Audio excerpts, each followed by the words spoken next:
The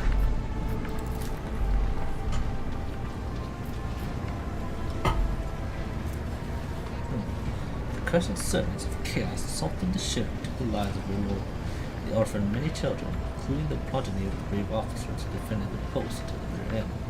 I don't know what customary practice there are in case this on Valaxia's territory, but in the world I'm familiar with, the children could expect to receive some special treatment. Perhaps Rotate can meet with orphans.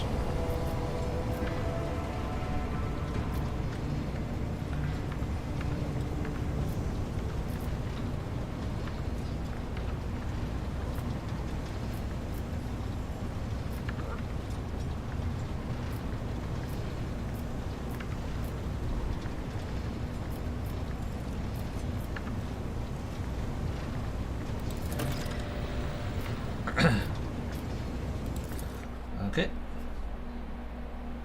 Let's meet with the orphans. Yeah.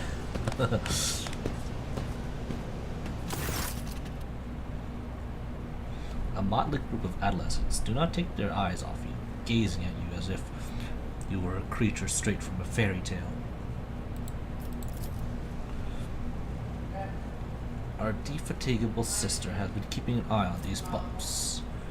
It is hardly the school approaching them here, but we have provided the orphans ownership with adequate care and instruction. At your approach, she perks up and has her voice ringing. Brave ones, the master of this ship has appeared before you, the one who guides you through the darkness of the universe of the Emperor's will. Greet your lord, the rogue trader of House von Galactus. Whoa.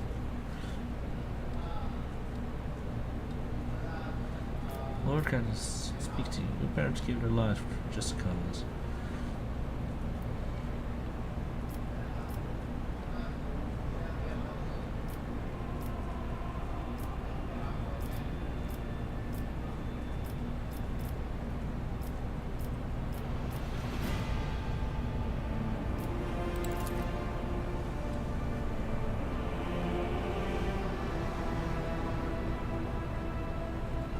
Teenagers keep staring at you. A girl who has been close to her smiles uncertainly.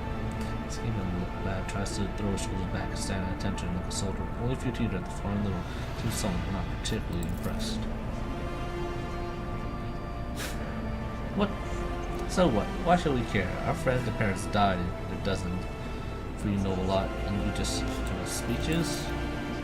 There's some more. A flood of emotions flashed in her dark eyes like she both wants to calm him and scold him for his impudence. Their components leave much to be desired. I hope they will be molded into worthy servants of the audience of the order.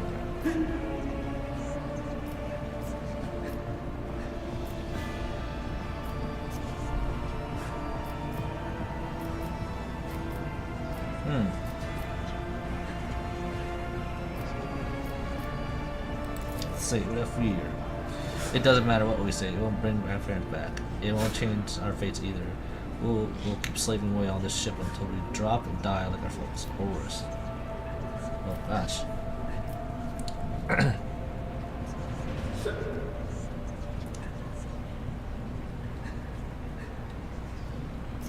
When heretics executed, I was there. I took command, fought, and filled their souls exclusively.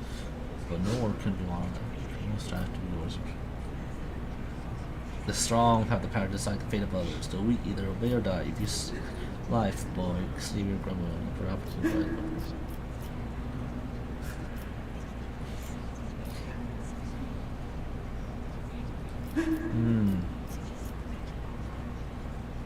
I understand your grief. Your parents died. It's not easy to go through things like it's not an easy thing to go through. But they gave their lives for the truth, for the good of the whole ship, for the Imperium. Do not speak of their honorable fate with anger and disdain. His words carry wisdom of the Imperium. It's hard to say whether or not you left on first, but he nods slowly. Then he catches stuff and gives you an awkward bow. Carrying a package treat with Von Valentis emblazoned in wrappers. It appears that the Seneschal can be prepared for any contingency.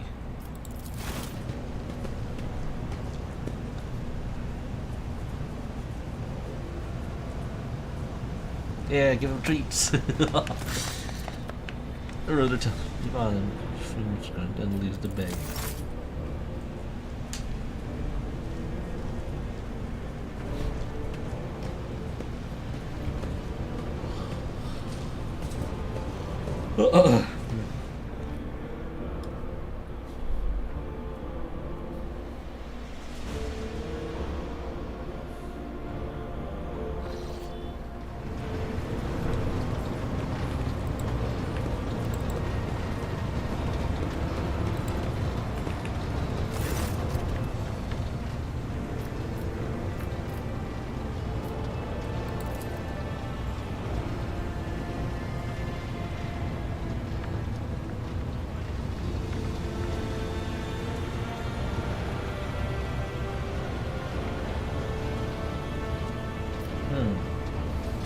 Good for nothing oysters, that's what they are, each and every one. Take Janitor Stanrock, that high-born weevil. He fawns over the officers, but some of the deals he makes would get him burned alive. He drags other people into his scheme so they can all take the fall for him too. One of my junior helmsmen was faring good for footfall for him. Got caught by the seneschal and ended up in the void hatch. Danred couldn't care less. The Voxmaster, another Ptolemy like the last one. Void resting is no better. She cut off half the Vox channels the day she took up the post. So the Vox channels were damaged, and the engineer had no contact with other models. How am I supposed to steer the ship? Collect the cogs, report with the powers of my mind. First officer wears Slenson. I can't stand him. Like every Navy officer I've ever met, he doesn't know a thing about controlling a vessel in the void. But he puffs himself up all the same, throws his weight around. Me and him have had to have a few words a few times before he left me alone. I think the Emperor Lady Theodora trusted me more than the Seneschal when it came to homing the void ship. Then there's that woman. What's her name? Class. Lady Theodora brought her along wherever we went, and look what happened to her. I wouldn't be surprised if it turns out it was that witch that delivered her to an early grave, just like the countless souls before. I don't see why anyone would want that walking calamity on their ship, but some would disagree. They say she's friends with young Ptolemy, you know, or at least used to be. Is there anyone you like at all? What kind of question is that? I like you, and the Lady Theodora before you. Where would I be if I were making cracks about the rogue trader? Ha! I just don't want to die yet. Alright. Greetings. Even in stillness, Sister Engineer, with her dark eyes shining and the light blush on her cheeks, she was shining apart. Looks at you only once she has spoken the final line. Gladly. There are none more faithful to the God Emperor than my sisters. We fight against his enemies by the will of the Holy Ecclesiarchy. We... I beg your pardon, rogue trader. Here I am talking about what every lesser noble in the Imperium knows. So what exactly are you interested in hearing about? It is.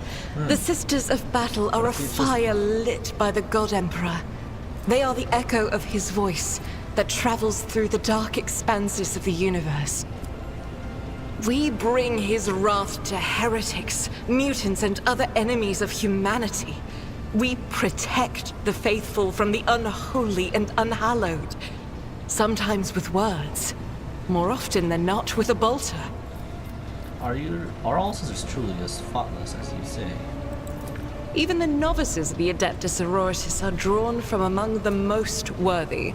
Those who have taken the vows and become a full-fledged sister are the best of the best, tested by trials of body and spirit.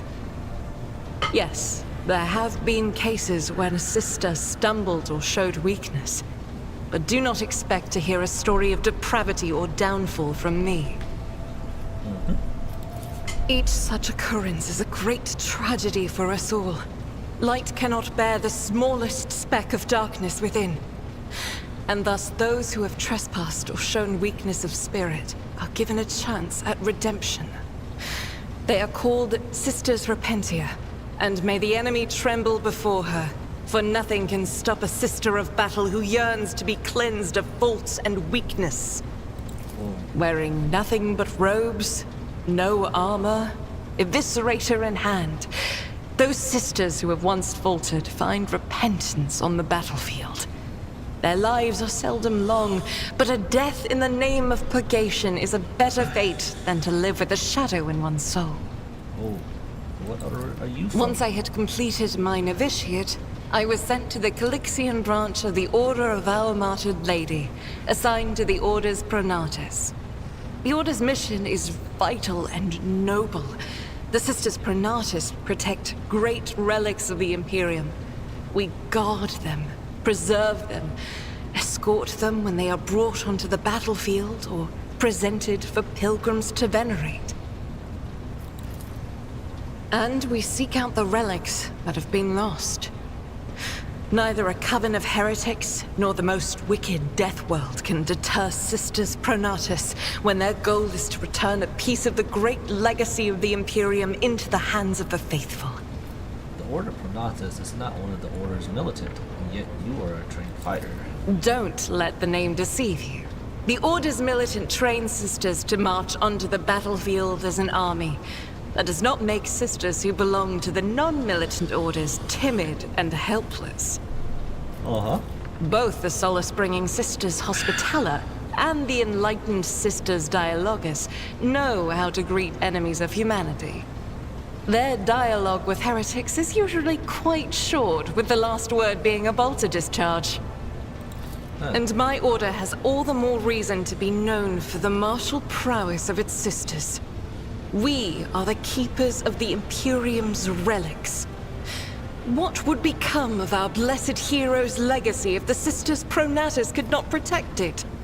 So you belong to the Calixian branch. Order, what brought you to the Coronacy expanse? The Order sent me to Footfall.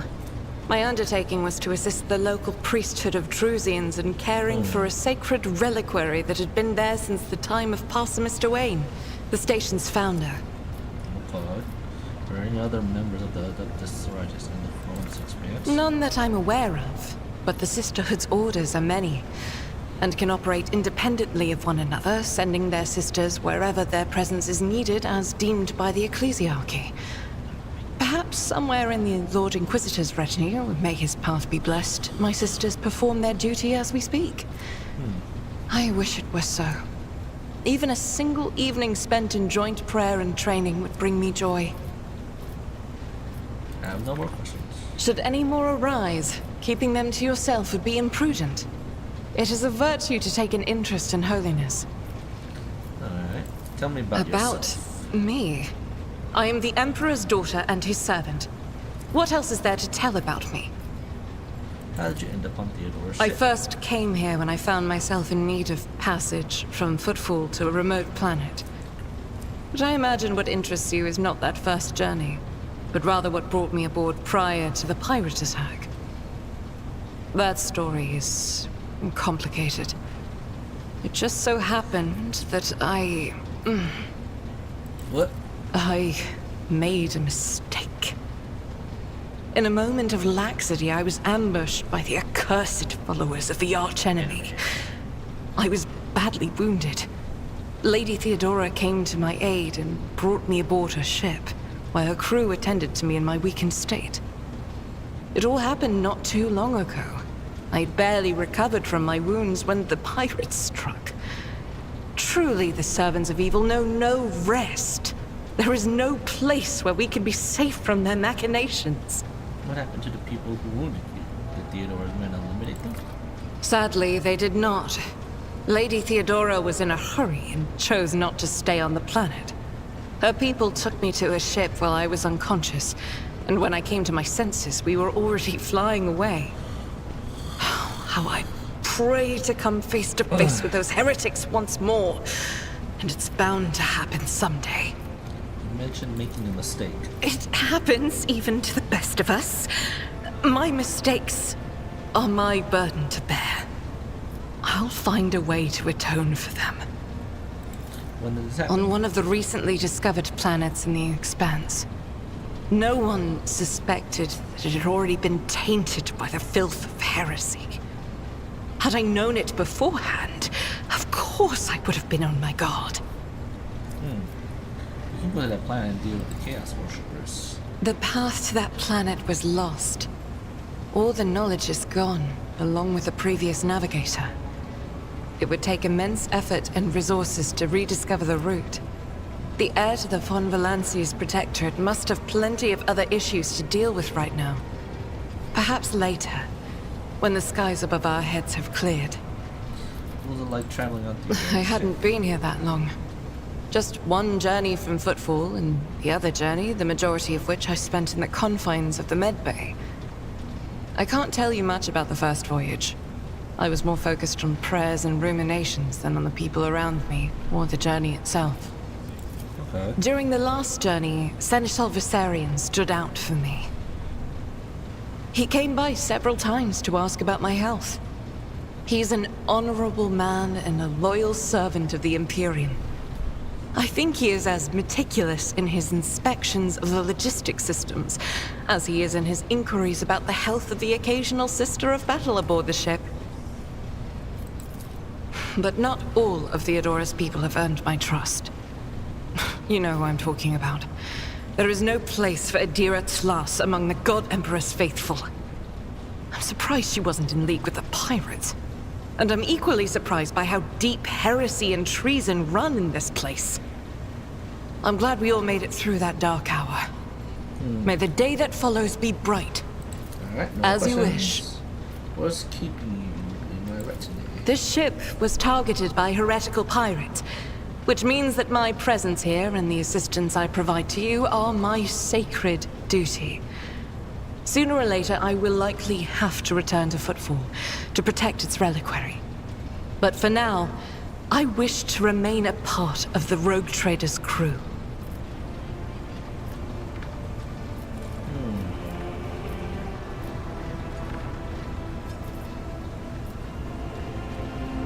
Say this one. Those are very courteous words, Rogue Trader. Thank you, both for your words and your hospitality. Thank you for this conversation. Welcome.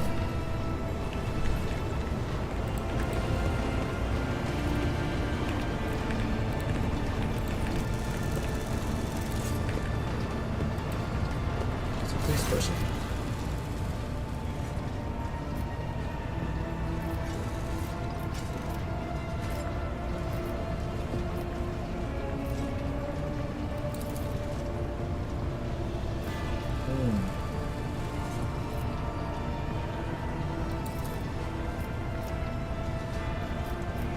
Let's do this.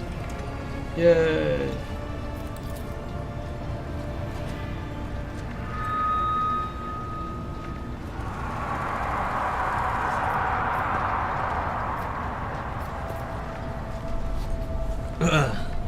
What are the Foxmaster's duty? Okay.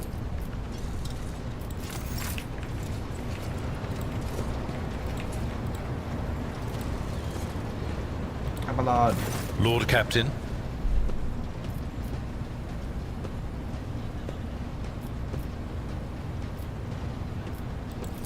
a noble aspiration, Lord Captain. I am ready to acquaint you with all the particulars that interest you. Outline the situation in the Coronis Expanse for me. What do I need to know and keep in mind? This is a topic for an official briefing, not a casual conversation. But I will try to answer succinctly. And if you permit, in my own words. The Coronis Expanse is considerably removed from the heart of the Imperium. This means that local warp routes become useless within months. Established pathways are regularly subject to attacks from all kinds of rabble.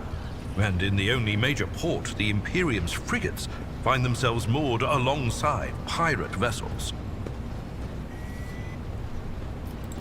Until recently, the Coronis Expanse could hardly have been called a region of the Imperium. The situation has changed with the arrival of the Lord Inquisitor, but not by much. This place operates under its own rules, you see. More radical, so to speak. But ones that allow for a non-standard approach where there is a promise of victory. The Coronis Expanse is considered rogue trader territory for a reason. Only rogue traders have sufficient military might, audacity, and the rights granted them by the warrant to survive the leap into the unexplored part of the Expanse, and in the event of a successful outcome, to hold on to whatever they manage to capture on the frontier. Who are the main players I need to be aware of in the Coronis? In the first instance, you should treat official representatives of the Imperium with respect. The Expanse may be on the fringes, but it still numbers among the territories of the Golden Throne. The arrival of the Lord Inquisitor has turned the Coronis Expanse into a less wild and uncontrolled region, to the regret of some individuals who had grown inured to the local lawlessness. Rogue traders such as yourself are also servants of the Imperium. They have been accorded special rights and powers. They wield immense authority within their territory, and they enjoy absolute respect in other parts of the Expanse. The most powerful of them are Caligos Winterscale and Incendia Bastal Chorda.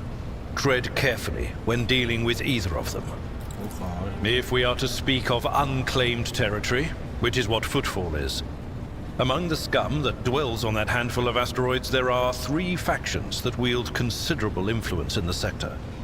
The first is the Kazbala Commission, organized crime in its most primitive form. It holds sway over the Liege of Footfall and has links to rogue trader Winterscale. The second faction is an offshoot of our shining Ecclesiarchy, followers of St. Drusus. They are actively building their forces and hold influence over rogue trader Chorda. And finally, the third faction, the Explorators, a wing of the Adeptus Mechanicus.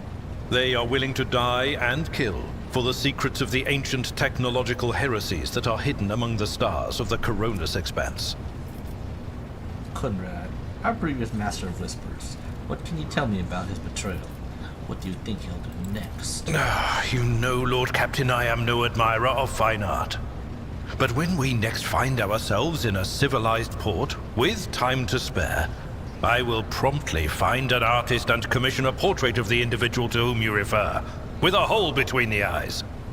Conrad Voigtveer. That he committed his treachery and escaped with his life was an unforgivable oversight. We both served Lord Captain Theodora for many years, and we never saw eye to eye. He was brash. He was never afraid of assuming responsibility, and he willingly took on difficult tasks. I am loath to admit it, but the Von Valancius Protectorate continues to reap the fruits of his labors to this day. His service always garnered my respect. But everything else about him made me want to wring the neck of that two-faced snake. If you are taking comfort in the thought that we will hear no more of Conrad, prepare to be disappointed. You thwarted his plans, his meticulously plotted and nurtured treachery. He is sure to attempt to strike at you, and he will use his contacts and knowledge of the Protectorate to do so. The only question, Lord Captain, is whether you will be able to anticipate his next steps.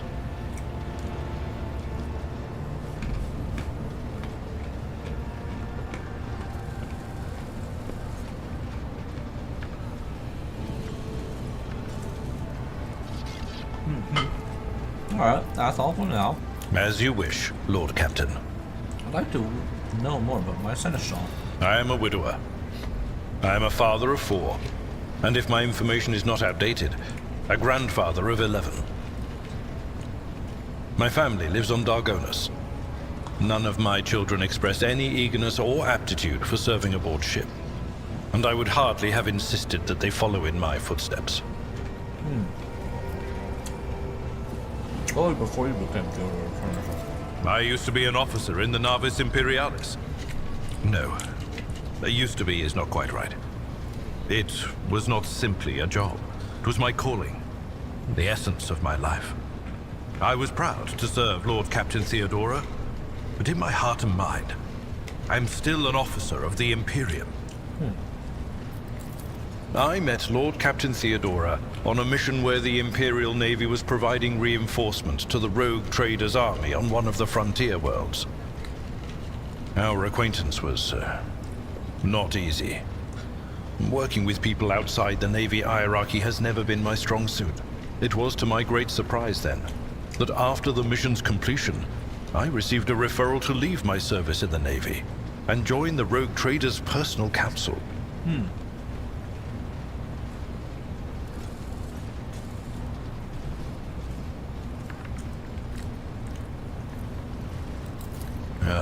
It was a difficult choice for me.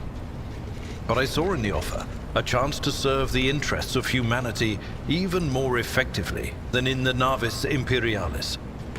You do not need me to tell you just how remarkable a person Lord Captain Theodora was. I recognized her at once as a true leader and formidable creative force. One who had built a protectorate amidst the dangers and wildness of the Expanse. You could say there was no one among the Naval Command who was willing to impede the wishes of the Rogue Trader. To do so would be to risk their own position and their relationship with Theodora. Well, the Lord Captain possessed certain contacts in the Imperial Navy. Contacts which she used to request help during the conflict on the border world. And which enabled her to make me an offer that resulted in my joining her retinue. The Navis Imperialis is an ancient institution with its own mandates and muster lists. On occasion, in the heat of an official briefing or an informal discussion, I violated those rules, determined to press my point. It is challenging to choose the words to accurately express my opinion on a situation or the actions of others that do not sound overly scathing or confrontational. Many in command were inclined to view my manner of speaking as unbefitting a person of my rank. The way you talk about Theodora, I'm beginning to think you were in love with her. What? Lord Captain, any allegations of improper feelings or unsanctioned relations are utterly baseless and bordering on the insulting. Utterly baseless. Of course. Call me my program. I thank you for the honor, but I must decline. As a former military officer, I believe in the importance of order in all things, including the chain of command. You are the Lord Captain, my direct superior. I am not prepared to address you in any way other than as regulation dictates. Okay. Lord Captain. Lord Captain.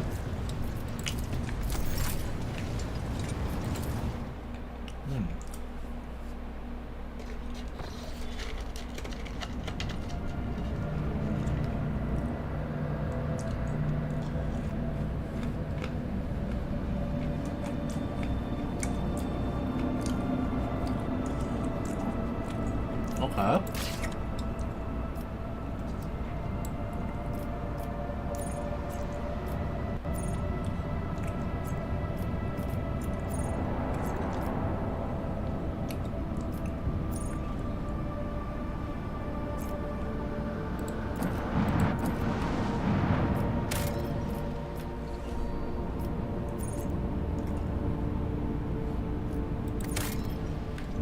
How do I leave this?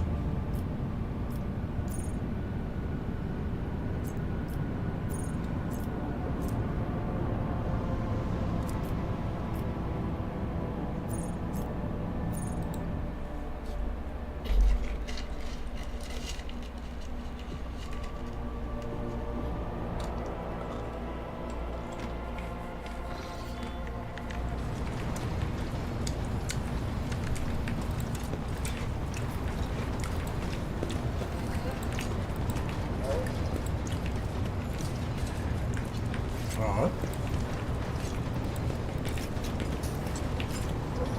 Oh, the theater's here. Let's talk to her.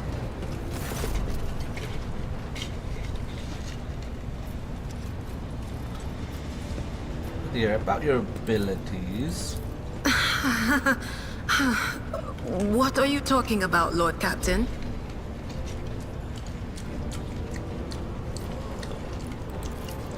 Look, Lady Theodora couldn't care less if some eggheads measured my brains or not. It's not about the seal on your forehead, get it? It's about what's in your gut, if it's rotten or not. My gut's stronger than the adamantine on this here ship. And my implants are better than the ones they put in you on your Terra. If they weren't, I wouldn't have lived as long as I have. Huh. Where did you come from? Lyra, an outlying world in the Heathen Stars region. In the Coronis Expanse, the deeper you go, the less visible the Astronomicon gets, and the less people know about the Imperium. The arrival of a rogue trader is the best thing that can happen to a world like that. The very best. Tell me about Lyra. It's an out-of-the-way planetoid between two faint stars. On Lyra, a dozen local tyrants fight over 5 measly continents. But they use everything they can to win, from poison to psychers. I haven't been there in many years, but there's nothing for me to miss. Trust me.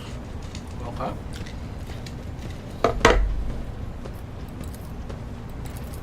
But here on the ship is a different story altogether.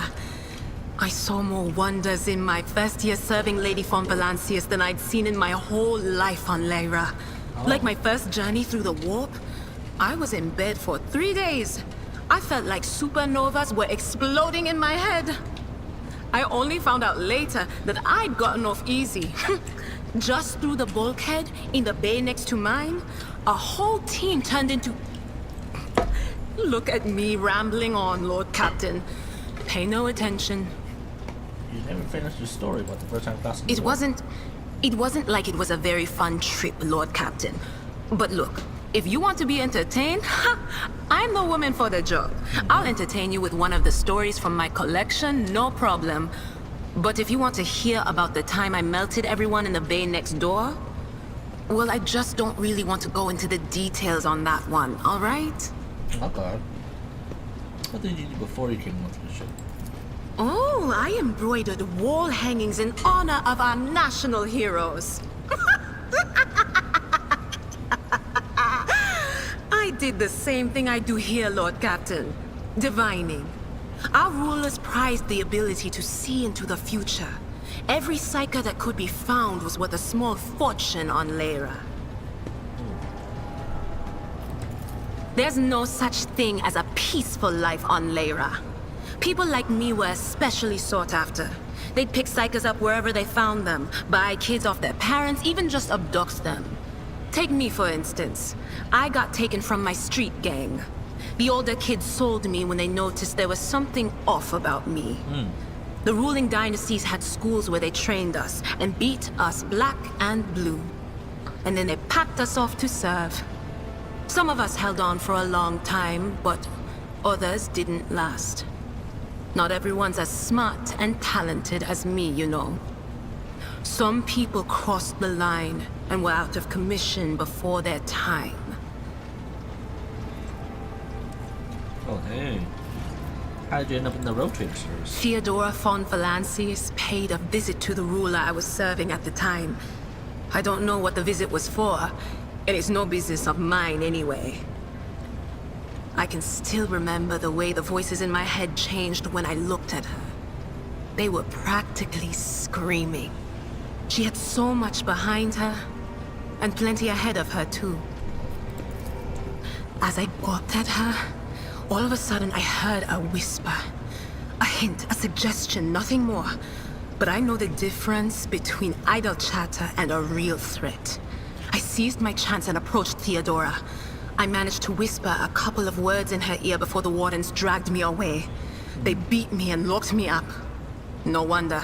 It wasn't my place to converse with outsiders.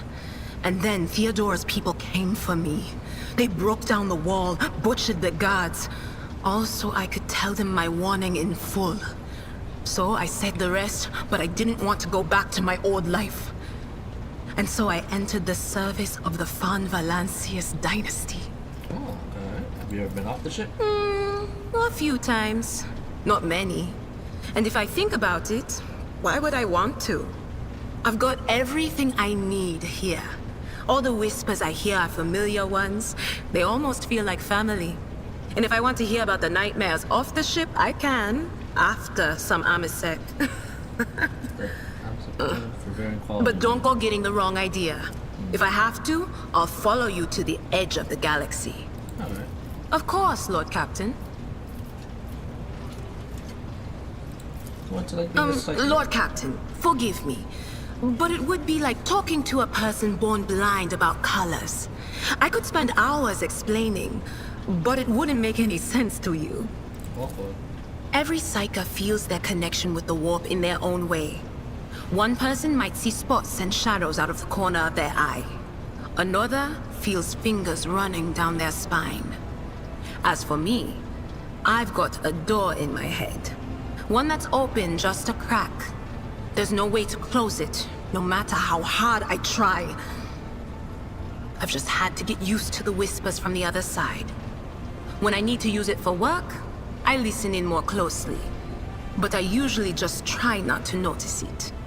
How do you live with this whispering? Training, habit, and a little amasec and a couple other things you can get on the lower decks.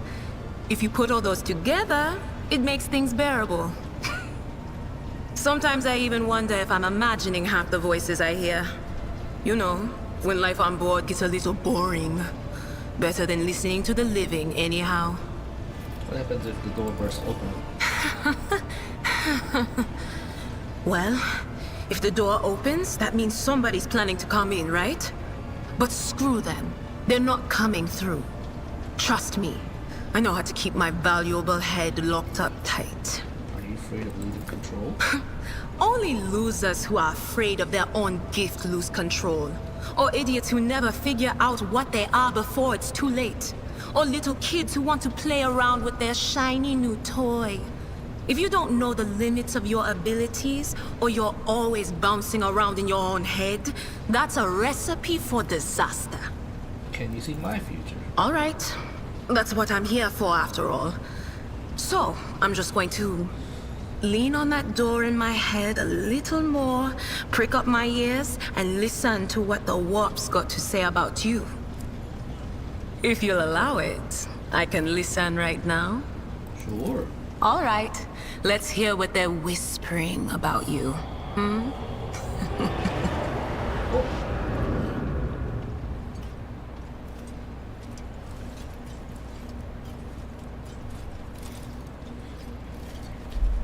Idara laughs, rubs her hands together, and suddenly freezes with a vacant smile on her face, her head slightly tilted. You feel goosebumps appear on your skin, and your collar begins to waver ever so slightly, as if moved by a breeze from a half-open door. Seek not on firm ground, but in a golden hall suspended in the void. There waits a child without kin, but with a name blind to truth. She draws the brush across the canvas and does not notice that her palette is full not of paint, but of blood. And with each smear, this well does not deplete, but fills and fills up to the brim. One thing is clear. When this vessel overflows, none will remain unstained. Oh, Among the blind men and false prophets, a red-robed sage seeks the answer to a question. He does not know that it is not the answer he must seek, but the question that will draw everything into focus. Will you help him, rogue trader? But mark that sometimes ignorance is sweeter than oblivion. A chained hound chases after glimmers of the aurora, but sparks in the scent of oil confound his nose. The chain trails after him. What will happen if you pick it up? Will you become his master, or merely another beast in the pack of his true lord? okay. The glow of dawn bursts forth from its prison. Dungeon walls cannot contain the dark essence wallowing in the dust.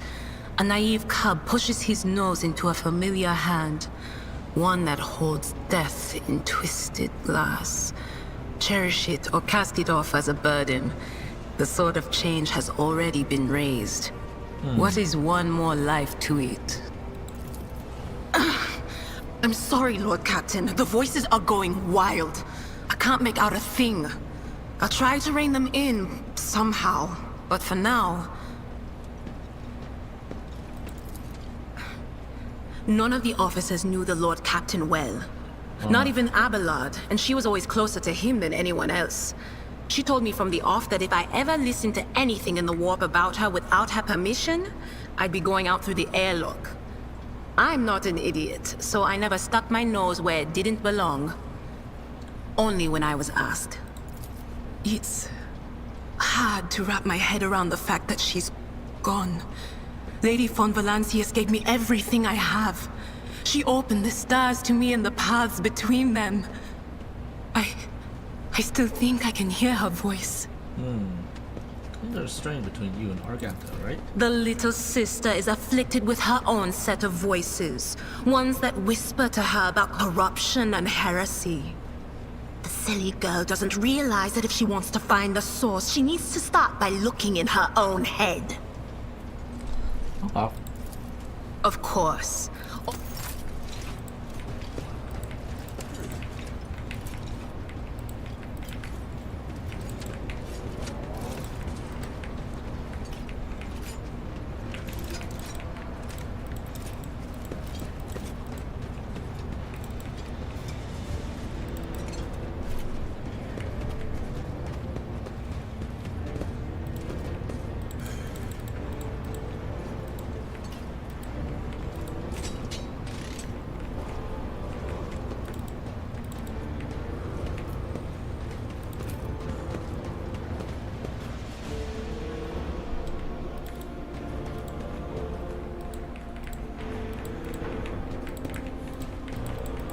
Okay.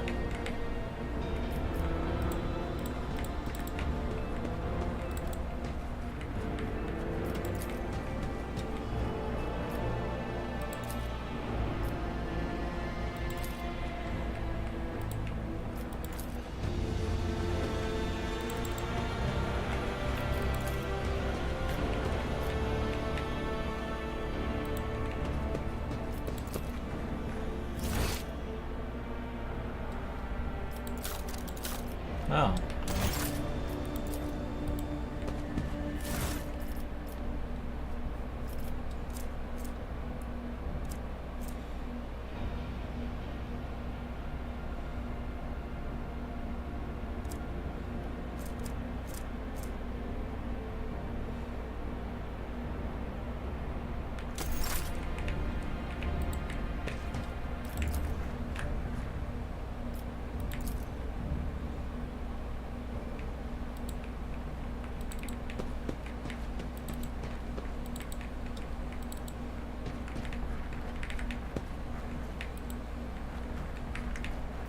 Some goods.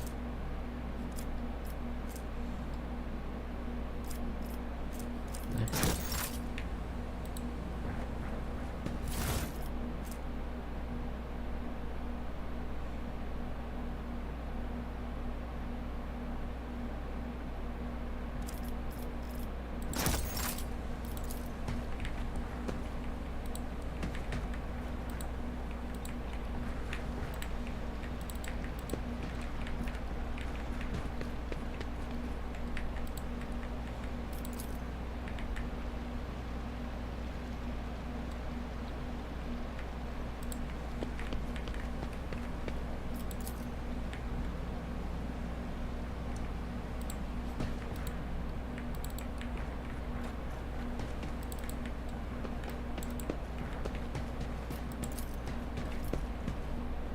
Okay.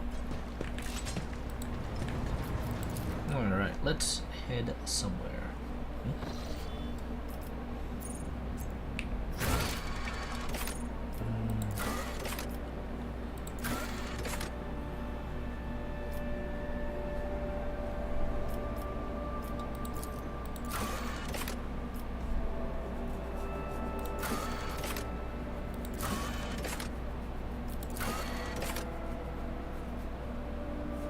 Reach the void.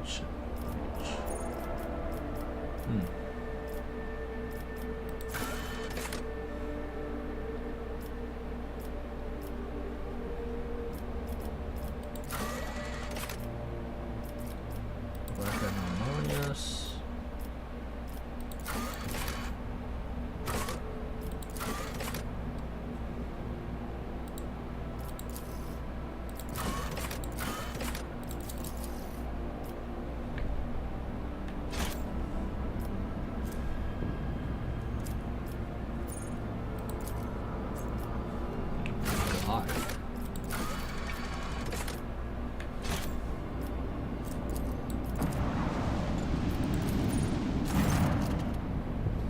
Captain, reporting the Herald of the Navis Nobilite continued to maintain Vulk's silence, perhaps due to Uruk V being off limits to visitors. We intercepted signals from the beacon drifting in the station's orbit. The demands are clear. We are told to turn the ship around immediately. We have also detected an accumulation of space debris near the Dock Station's docks. Perhaps it is the remains of interplanetary shuttles. Perhaps the esteemed Navis Nobilite House requires aid, therefore cannot respond to our Vox transmissions.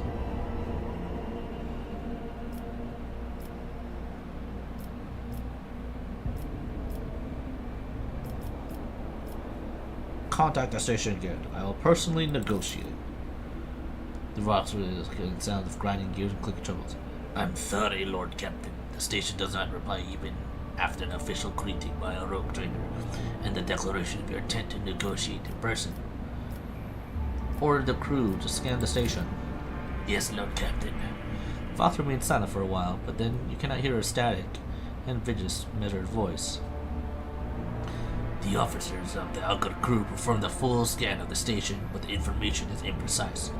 They note waves of distortion of unclear genesis that are throwing off most of the readings. We are able to ascertain that the reactor core of the station is still active, but many compartments are unpowered and fully depressurized. The signs of biological activity are largely present in the center module, which means the station has not been abandoned. So the question remains, why are the esteemed navigators heralds ignoring us?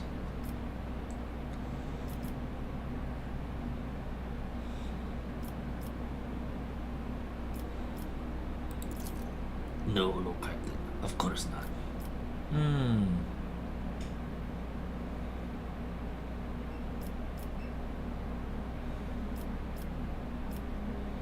Order the crew to commence docking with the station. Affirmative. We do not know what is happening at the station, so we will have to look for the esteemed navigators blind. Dock safely. May the god Ember like your path. Alright, let's go.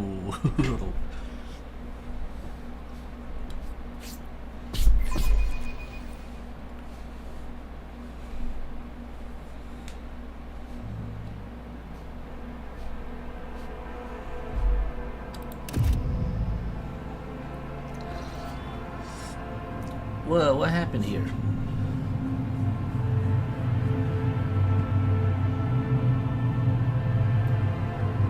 Pathetic worm. You dare to argue with your master? It was not you whom I swore to serve within these walls. My lips are sealed. Whoa. Confess. What was the old man's last command? What are you planning? Give up, Keeper. You have lost this battle. Again. We're getting nowhere with these ones, sir. Permission to execute them.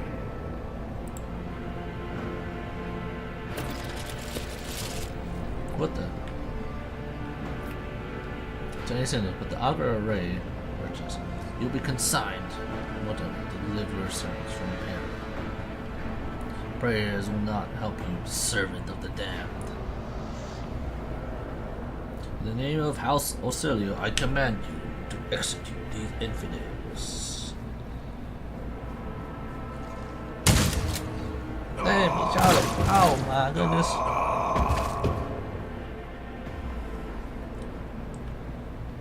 Not a step further. Master, we have some strange guests on the station.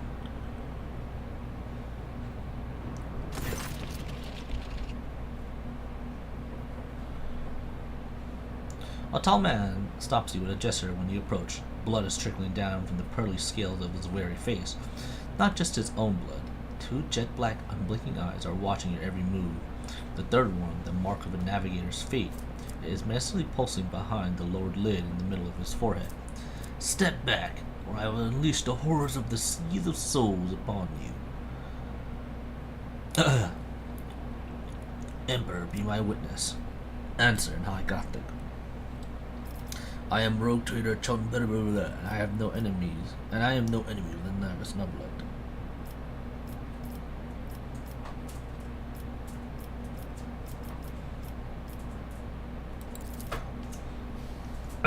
This system has been under the protection of the Winterskull dynasty for many years. Admittedly, I did not expect to meet another rogue trader in my lifetime, let alone one of noble blood. And since fate has brought me on such an important person into my abode, allow me to introduce myself. Before you stands Felix Christoph August, keeper of this station. So, you do not come to offer support to the traders? This is great news. Having said that, you must understand that Urakvi is a holy sanctum for House Orselio, and the path to it is only revealed to a select few. It pains me to say you are not on the guest list. Provide me with a navigator, and I will immediately depart the station.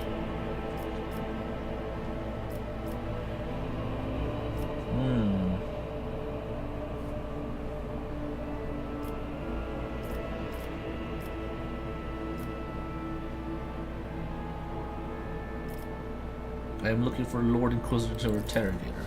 The Lord Inquisitor's Interrogator? I think I would know if such an important individual decided to pay us a visit. Provide me with a navigator, and I will immediately depart the station. I don't think this is possible. URFV is an observation station. We do not sign contracts and do not provide navigators. If we delve into the depths of the infinity and chart the movements of the warp storms. And besides, on the disorder around them, you have chosen an inopportune time for negotiations. What happened to the station? Where did all these corpses come from? Betrayal, the most banal thing in the life of a Noblite. Don't you think? I was stabbed in the back by my closest friend, Theobald Orselio, the second keeper of Urakvi and my mentor. On his instructions, my own people sabotaged the generators, blew up the shuttles, and brutally massacred the loyal servants of my mistress. Most unforgivably, they dared to take her prisoner. Greedy scum, I swear by the throne's light, their souls will perish with the darkness of the void.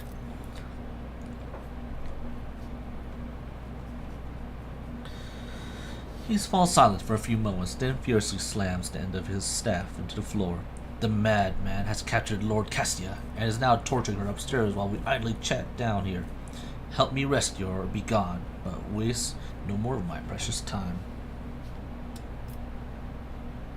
What kind of help are you talking about? The madman,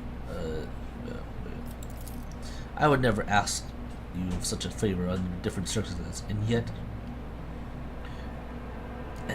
well, Lady Caddy's well-being is above all. I haven't got many people left, and my wounds are too deep for me to act with precision and swiftness, but you may actually succeed. In order to ascend the Message Chambers, you will need to remake the holy relic sanctified with the blood of Lady Orsello herself. This is the control rod of the elevator machine spirit.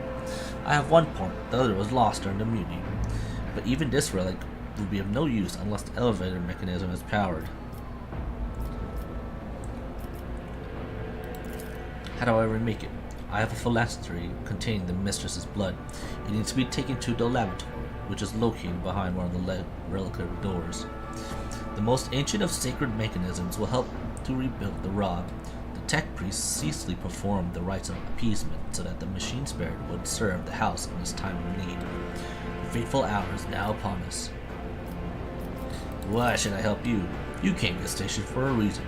House Orsello will not be able to help you until the current crisis is resolved, but if you aid us now, I promise we will reach an agreement that you will find satisfying, be it riches, influence, or power of our navigators. How am I supposed to do the thing? Coordinator is situated in the guard room. Just enter the command and Sigmax will do the rest. If it's so simple, why don't you do it yourself? I never said the feat would be easily accomplished. The path to the laboratory in the ground was blocked by the very same madmen who took over the station. They will not negotiate, or are not afraid of displeasing the Navis Noblite, or incurring the Emperor's wrath.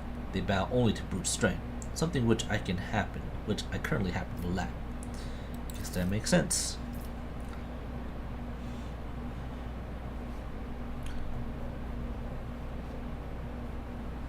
So what have you decided, Von Valancius?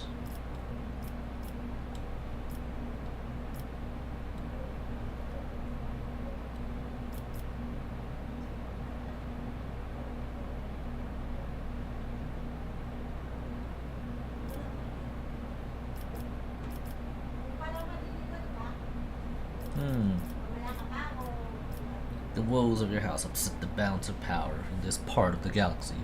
I will help you, if not for the sake of profit, but for the good of the Imperium. You should hurry then. We will stay here to hold the line and lick our wounds. Good luck, rogue trader. May the Emperor's light be with you. Okay. Rise to the top, or get left in the dust.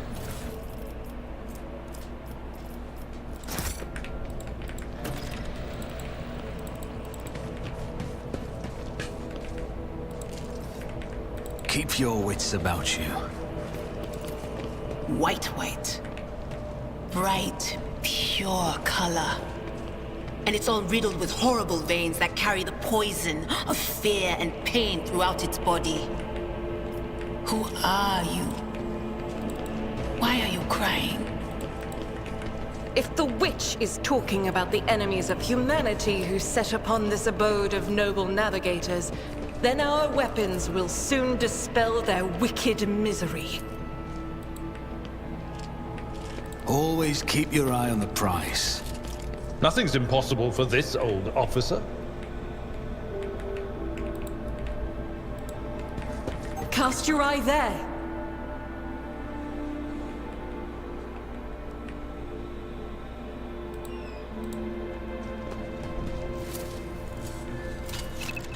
The Emperor favors me today.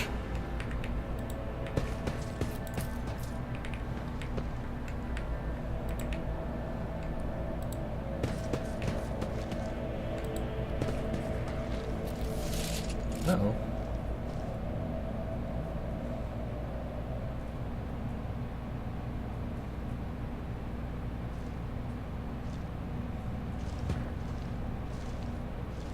Fire at will for house. You will beg for mercy, but I will grant none. You dare cross the faithful?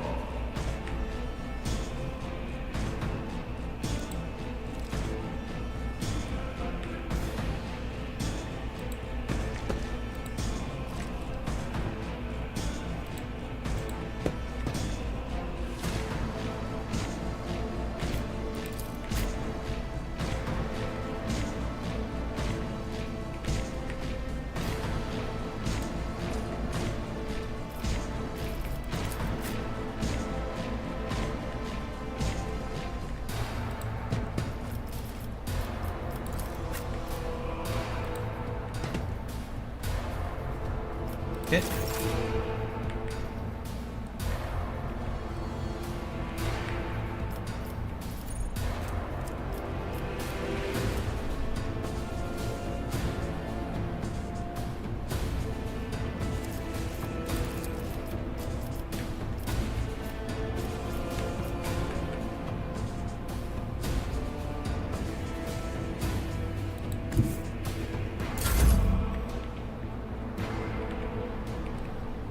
Tried and tested tactics are the best ones.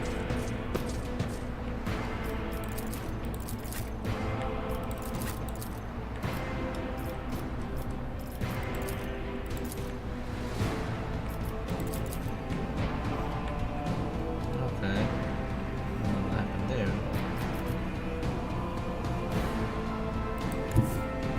Break their morale! Stop it! Follow my lead. How did that work? What? Okay. I'm so confused.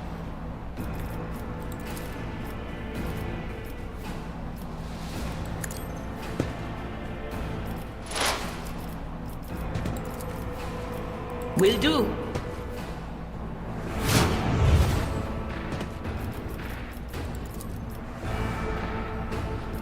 Not the Scryer's job.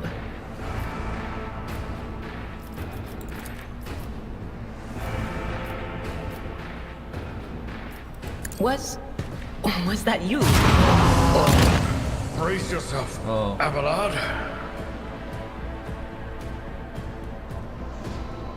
Oh no. My faith strengthens me.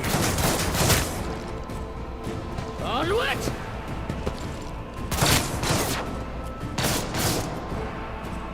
Stay vigilant.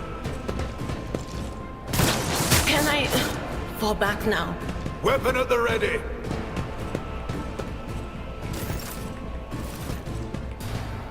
Got knocked down, hell. Break their morale. Follow my lead. Follow my lead. My faith strengthens me. Cleanses the body.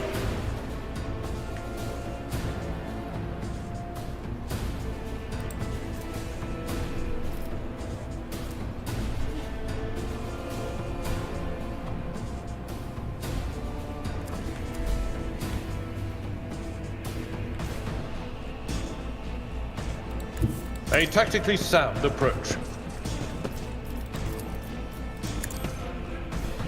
I took care of this one. Okay.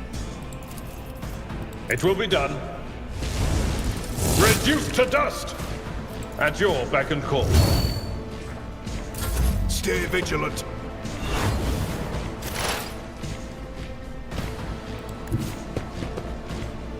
Cover me.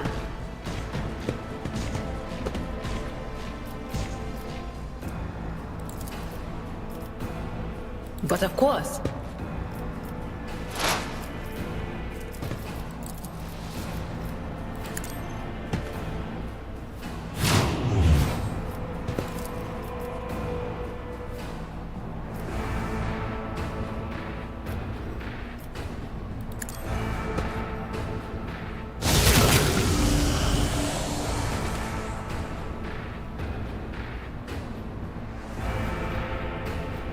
Okay. I've suffered Hey, worse. kill this guy. Weapon at the ready.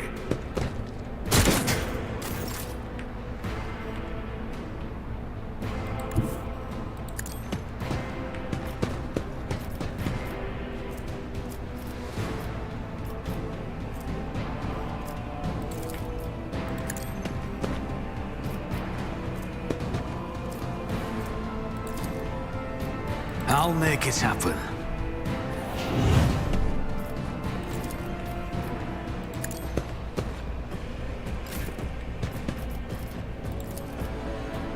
Doubt is for the weak. Each strike is a prayer.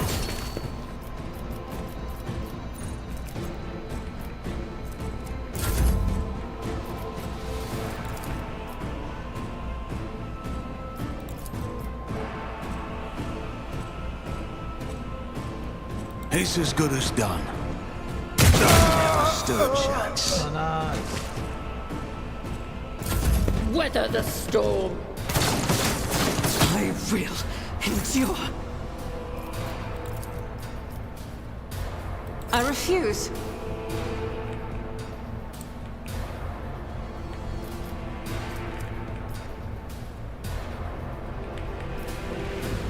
Guided by faith. As the Emperor commands, I act.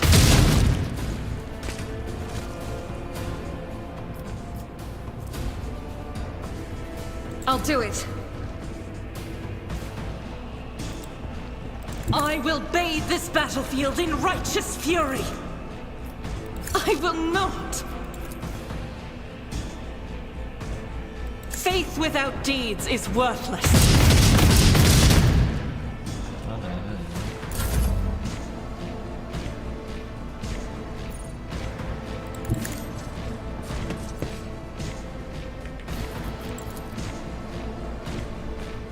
I'd rather not. No can do. I know what is to come.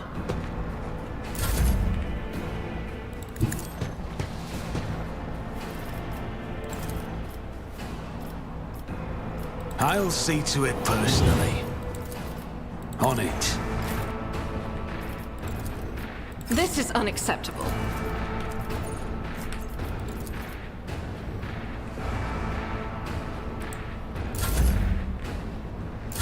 Moving out! My faith shields me. Doubt is for the weak.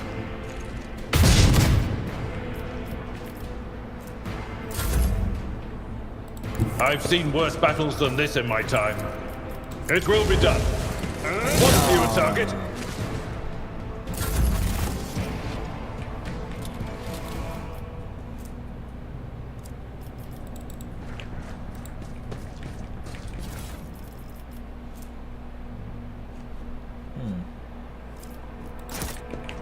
Let us not dawdle.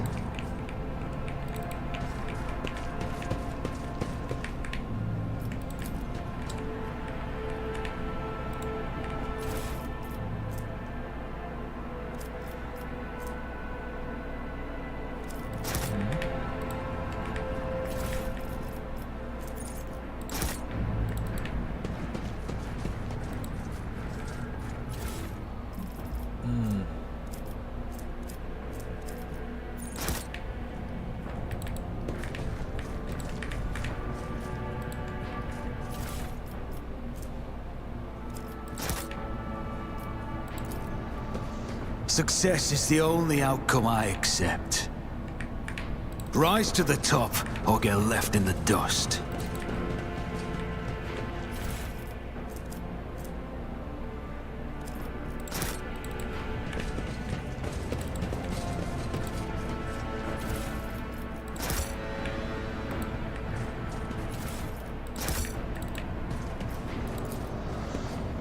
Just as I planned.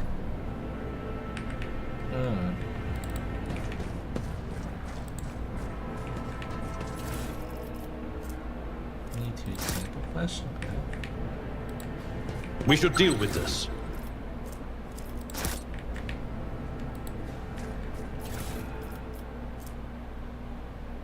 Ripper auto pistol.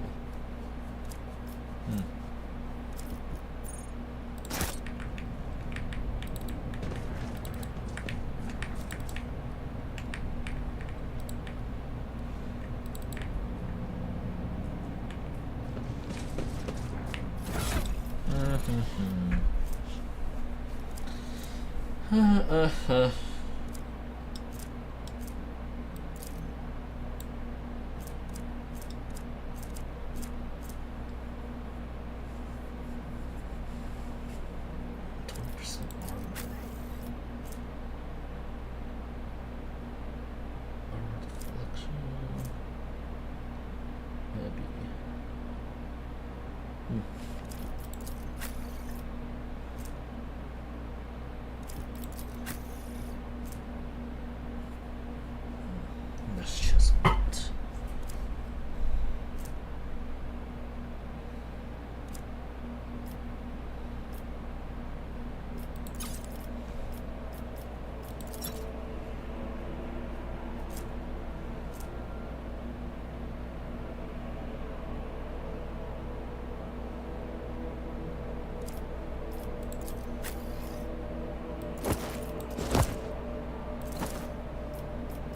Someone else can do this. That is not the Emperor's will.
Okay.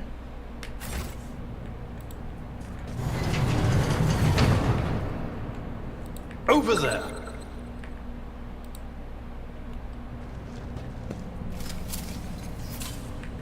Never doubt me.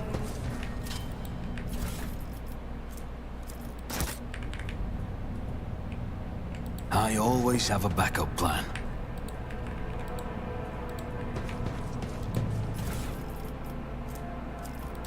Damn warp! If we'd been in real space, I'd have...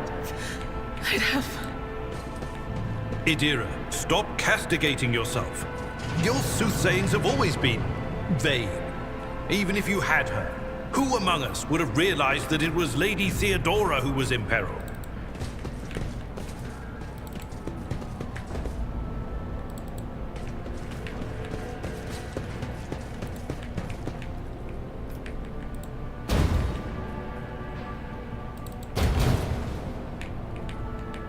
I always keep my options open.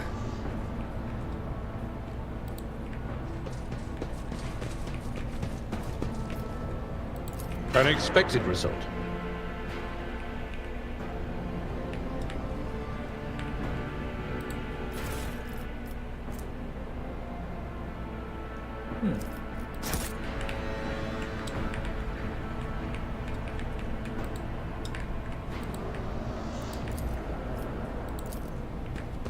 I always get the job done. Is there money to be made?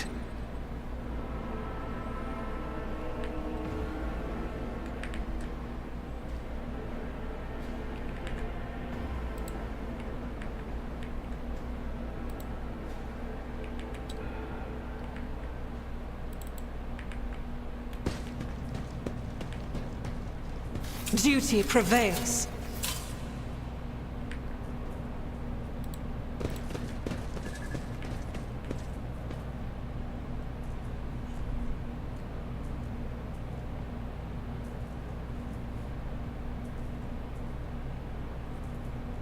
What the?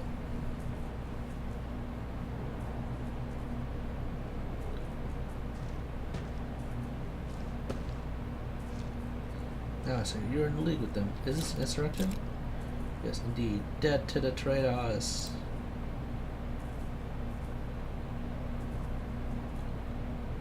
Sir, what are you doing? Oh, shit. Get a hold of yourself, sir. Whoa.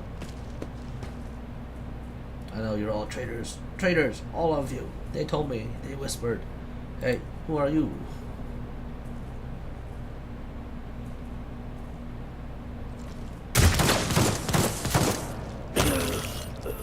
What the?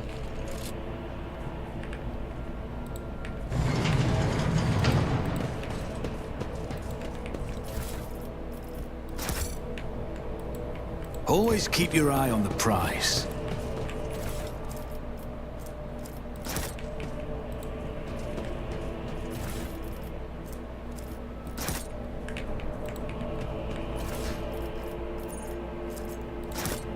Keep your wits about you. That's how it's done.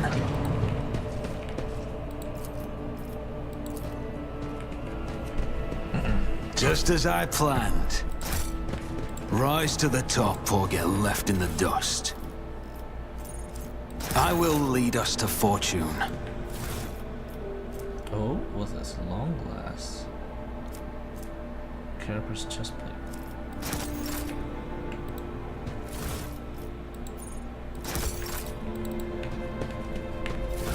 Okay.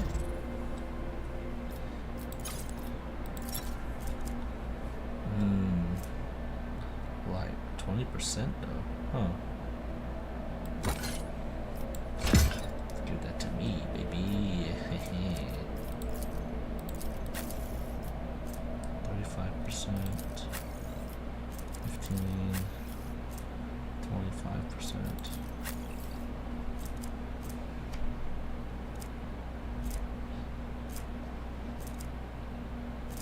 Gun.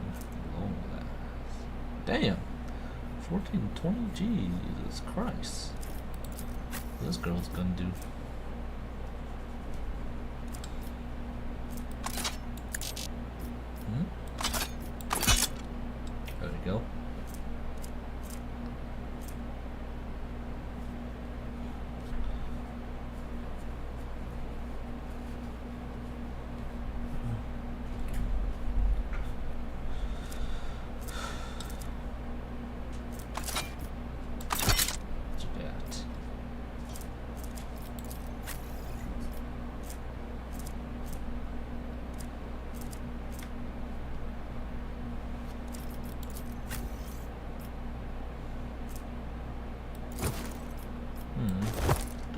both, I guess, for no reason.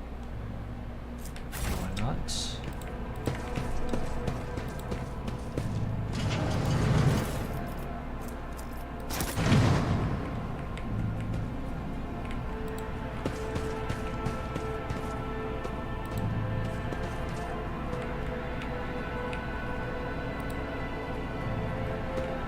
What the?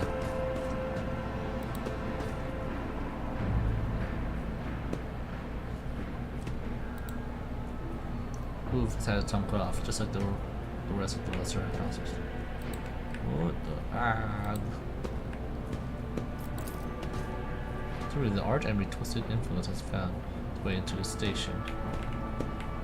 Huh. I always keep my options open.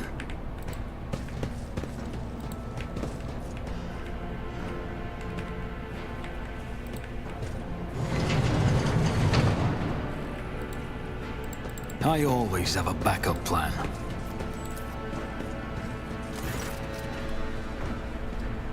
The coordinator's vid screen is covered in cracks stained with dried blood. The buttons, switches, and levers were ripped out of the control panel with exceptional cruelty and scattered around. The secret mechanism had now sparks and hisses and agony, still refusing to perish. Oh, I get it. He turned a few remaining dials to pull the activator. A cracked vid screen of the secret engine flickers. The coordinator inside emits creaks and groans, and the lumens oscillate.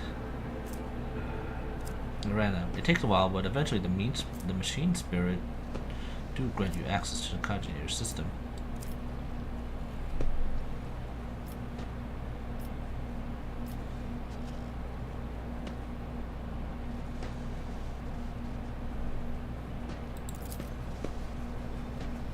After a brief pause, the data appeared on the vid screen. Felix Orsillo. Main Hall, alive.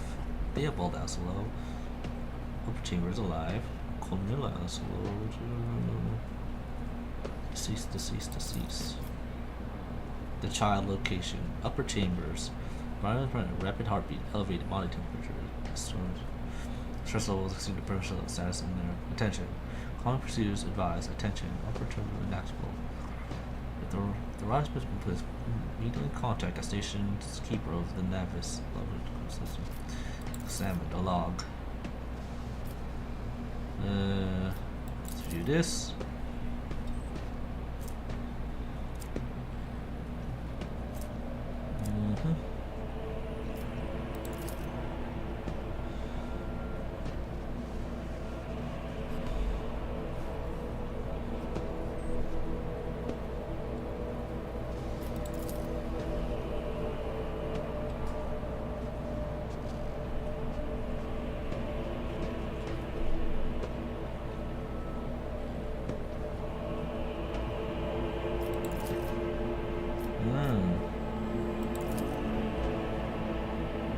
Close to the child had started.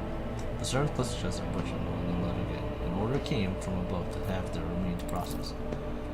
Negotiations with the Winter Skeleton were success. A new batch of search were intended movements escorted to laboratory ones. It appeared that we increased the new retainers resistant to the child's powers.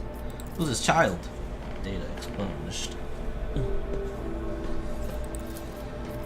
Identify, comfort, region, Examine the security and life support logs. Warning. Damage in the technical components 812. Okay. View encrypted data. Security captain current. Woohoo.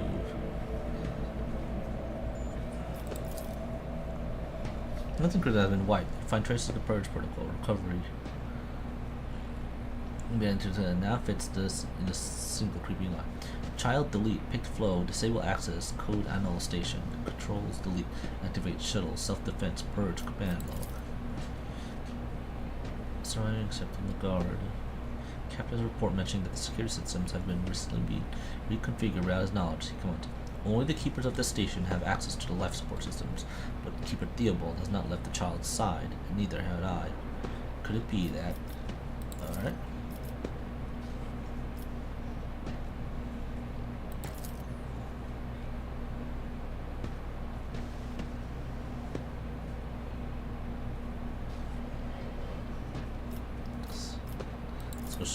need control.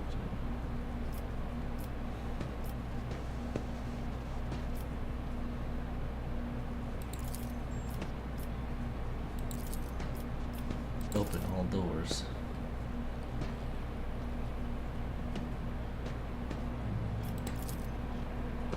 Uh-oh.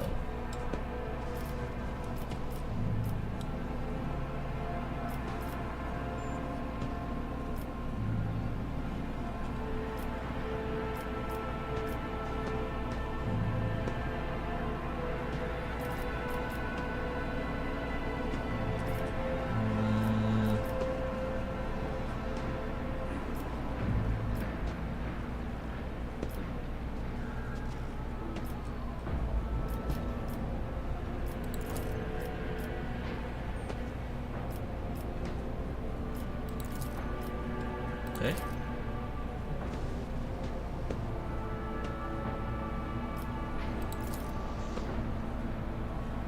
All right.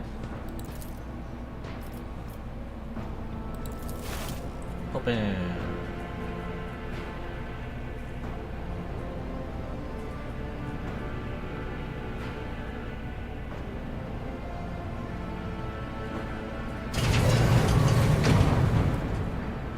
All right.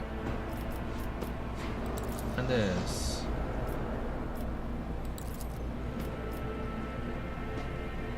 Activate the elevator.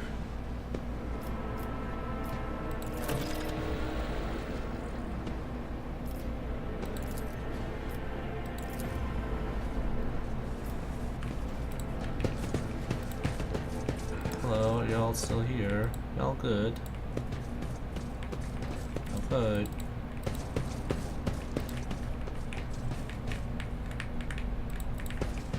Is there money to be made?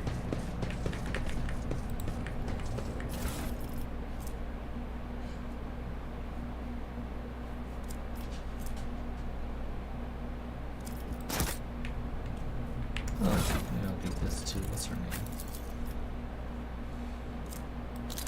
Here you go, girl. Okay. Rush not dawdle.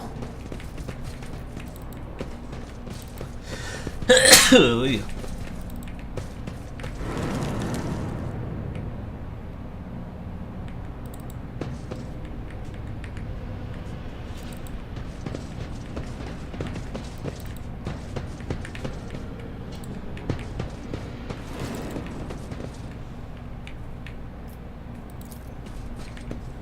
Success is the only outcome I accept.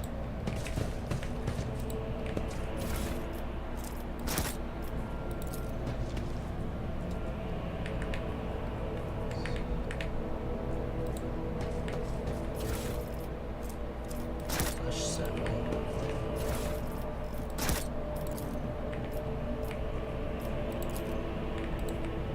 Always keep your eye on the prize. There's some interest.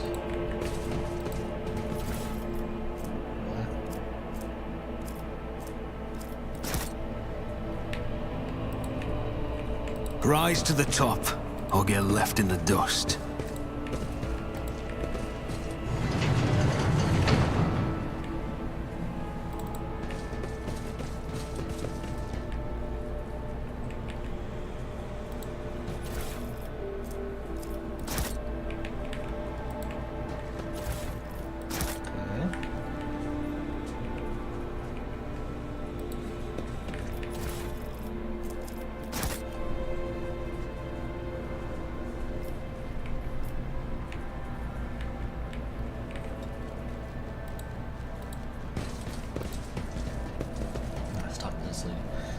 They all just lost minds. Please don't kill me. Okay.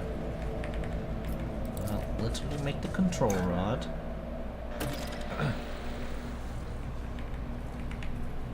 What's this do? Transducer. What this is? What do we have here? Okay.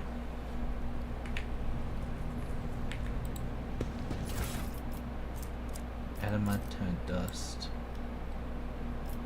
Okay. Keep your wits about you. Tissue flask. What's this do?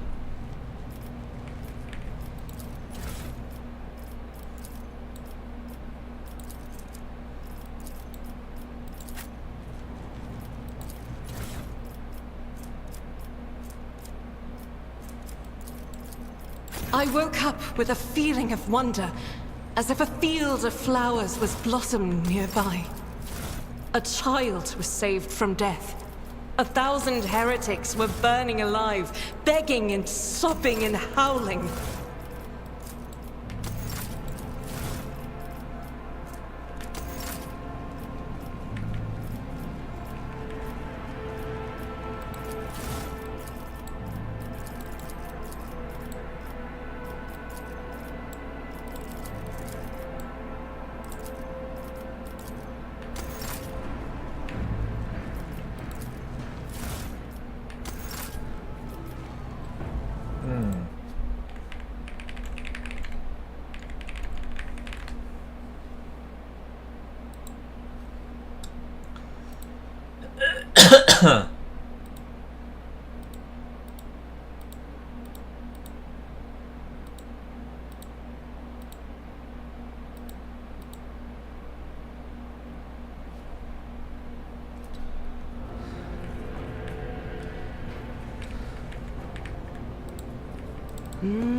Crystal does.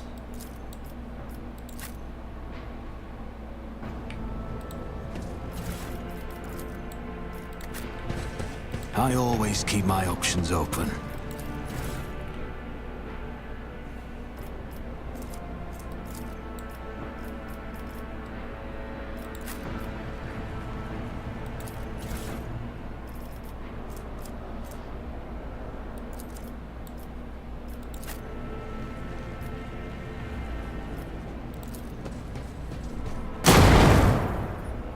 Oh.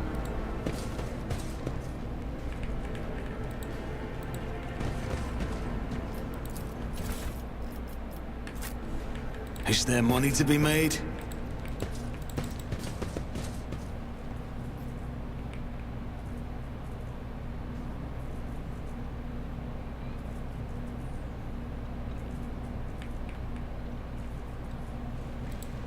Always keep your eye on the prize. Hey.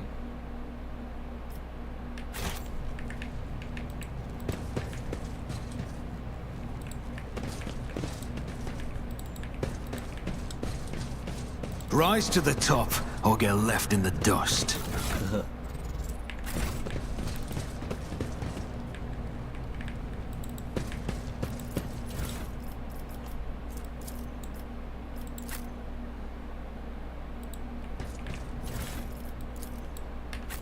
Let us not dawdle.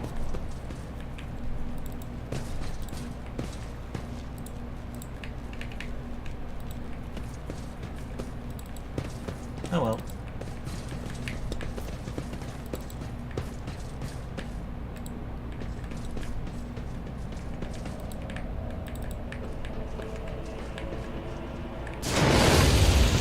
Ow.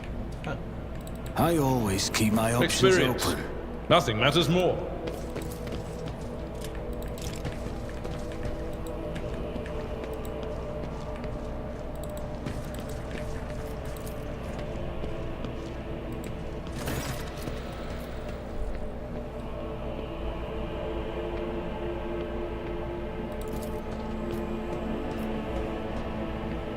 The crossroads, there are two paths, blood stained with blood, both leading to the cursed eye. They all wear masks, and so poor and flimsy, they fall in the slightest touch, one hiding behind the blind man, another a traitor. Tell me more, who is who you see behind the mask? My whispers are giggling nastily, they will not speak, the naughty little things. They say that tearing off the mask is your concern. Tell me, I cannot say. One is paid with blind faith, the other with hatred and treachery. both lead to tragedy. You simply have to decide what kind of tragedy you like the most.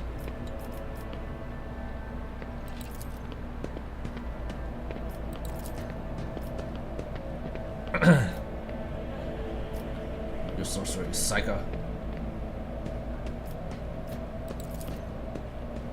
You think they are worth the life of my mistress? Who was the child mentioned in Dawkins' reports found in the station? You meddled with something you should have left alone. The child is what the station's servants call Lady Cassia, for the commoner's dirty mouths must not sully her name by uttering it. You see, it is not beneficial for all servants to have their vocal organs altered. Some prove to be more useful while they still are able to speak.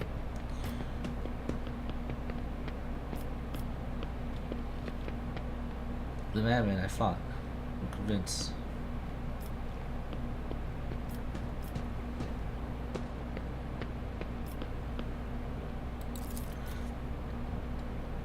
That is why you are insane. Will you really heed the rambling of retainers who dare to raise their hand against the scions of noble bloodline?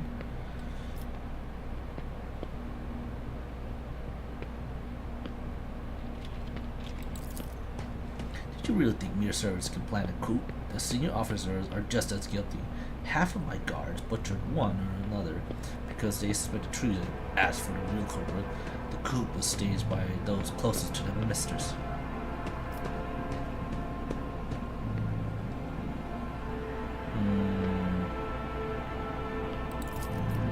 As I'm sure you're aware, there are two keepers in the station. Your guess is absolutely right. Theobald Arcella, the demented old man obsessed with Lady Cassia and her power. Also, the one to blame for the woes that have befallen Yorick Fee and her noble bloodline. I listened to the recording of private connection between the station's officers. You were very lenient toward them, purposely neglecting security protocols. I saw the captain's security report. Only keepers have access to Station 6, but they both stayed at his side the entire time and could not have initiated the self-destruct protocol.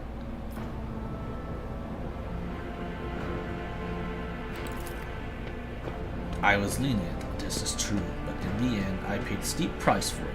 Just look at the destruction around us. The insurgents have left almost nothing to my home. I saw that the only keepers have access to Theobald stayed at his side the entire time, and could not have initiated the self-destruct protocol.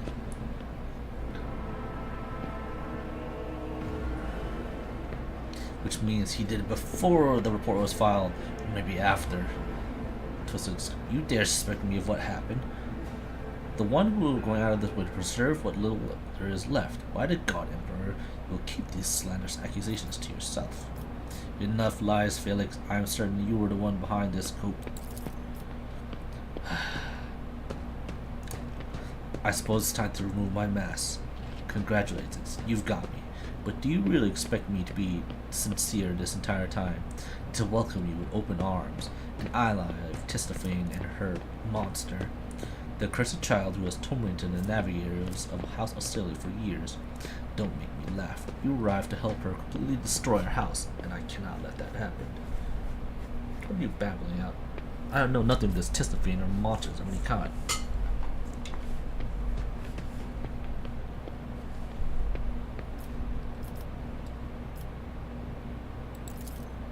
You do not. In that case, accept my sincere apology. The deception in my early behavior. I had no intention of making an enemy of the Von Valencias here, nor of destroying the station that served as my home for many years. They left me no choice. You cannot even imagine what monster lurks in the upper chambers. An evil plague, a pestilence in our bloodline that seeks to destroy House Orcelia from within.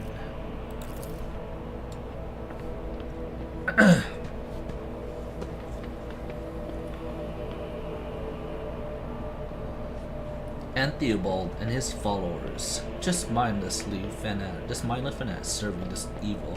Lady Cassie is a sign of a merciless tyrant. It is not her relation to Tistophane that is terrifying. She is a monster whose powers drive servants insane to mere turns. A cursed child who can kill a navigator from the Orcelia bloodline with just a look. I alone managed to get close enough to her over the years. She lowered her guard and trusted me, and at long last, I rid my house of the curse. This is the truth.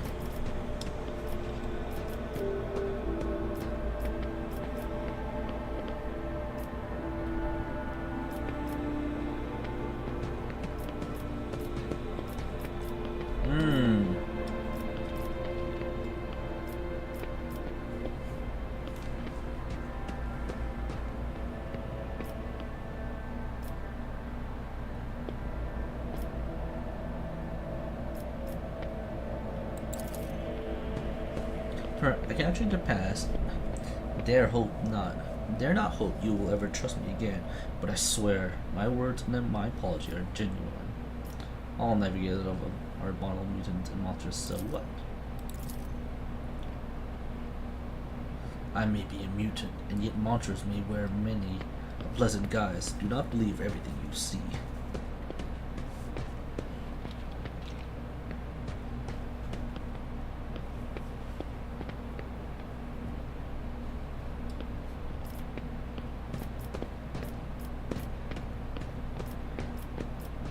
Seems like another lie. Tell me, do you ever speak the truth? Pity. I also finally hope to find an alley. End of your story. Your arrogance will be your downfall. Stand your ground! Uh-oh.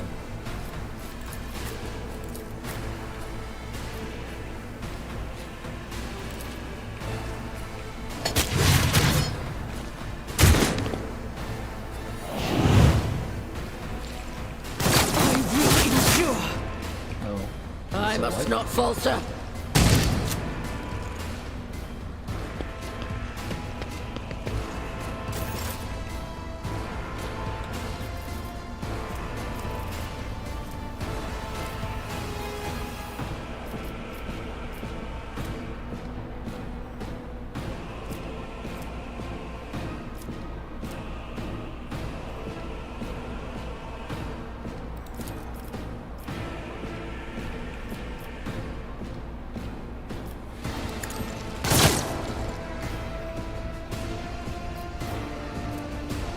I'll do it.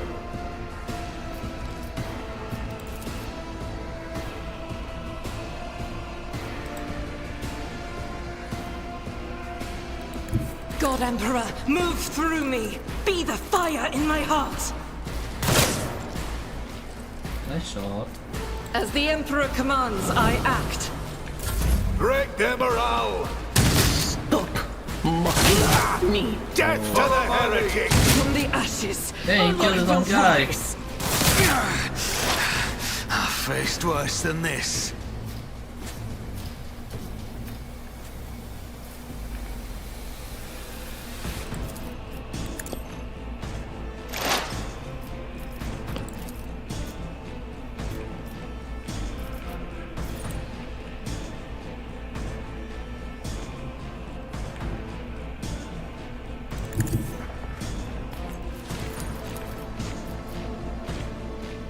They who discern the future own the Sacrifice will battlefield. forge our way to victory.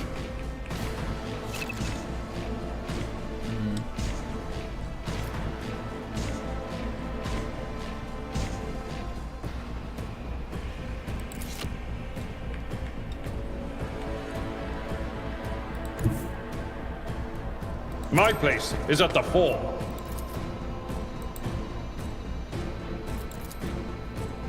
I will do my reduce to dust.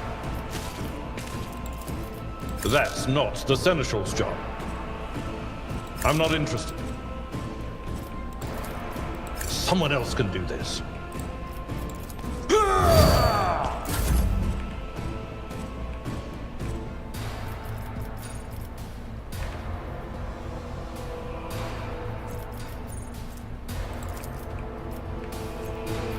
Who, if not me? I'll see to it personally.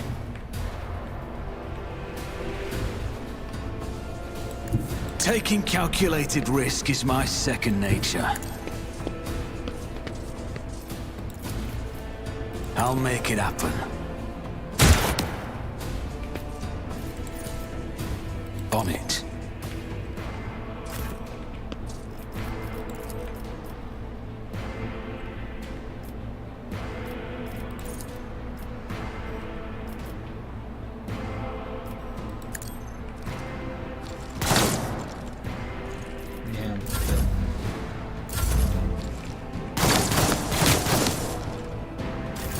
Oh, fuck.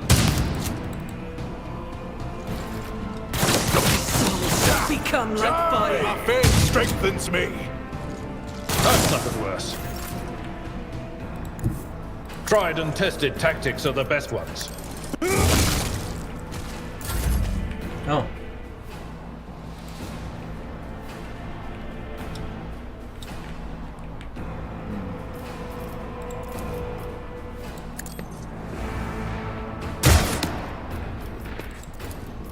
I won't compromise my principles.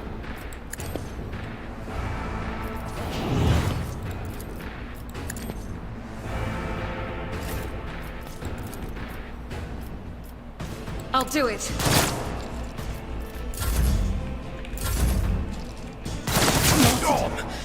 It's an honor. We're at a tactical disadvantage. Follow my lead. Brace yourself, Abelard. Follow my lead.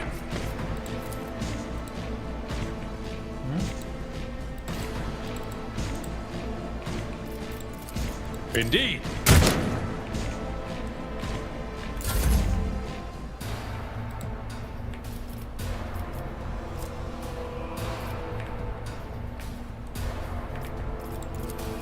I won't stand for it.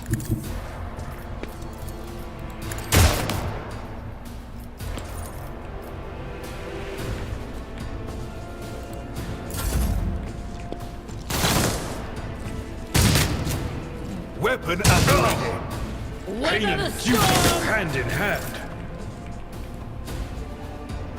A tactically sound approach. That's not the Seneschal's job.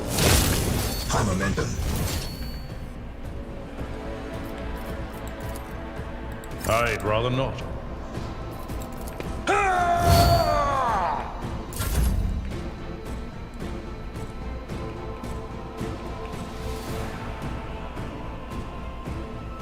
Let's make some opportunities. I'll see to it personally.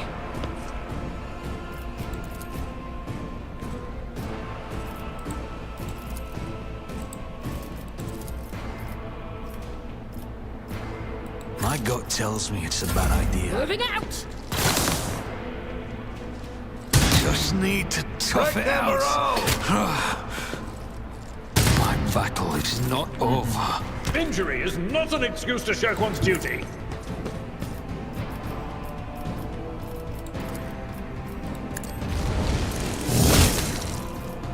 It will be done. I must not falter. Follow my lead. I've seen worse battles than this in my time. Victory is imminent.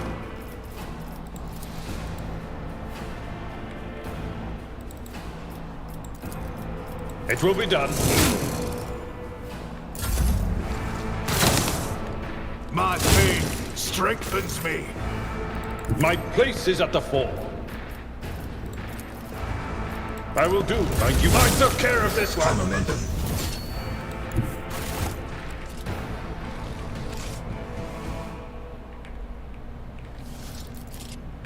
Keep your wits about you. What advice do you seek? I have a nose for profit and a taste for adventure.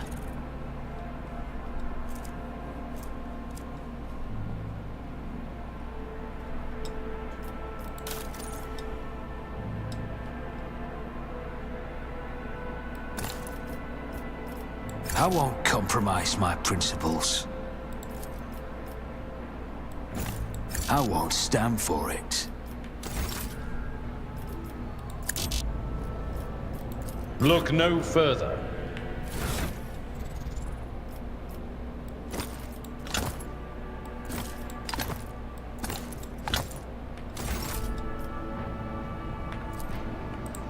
Oh, this master-crafted patellar augment is not fit for a servitor.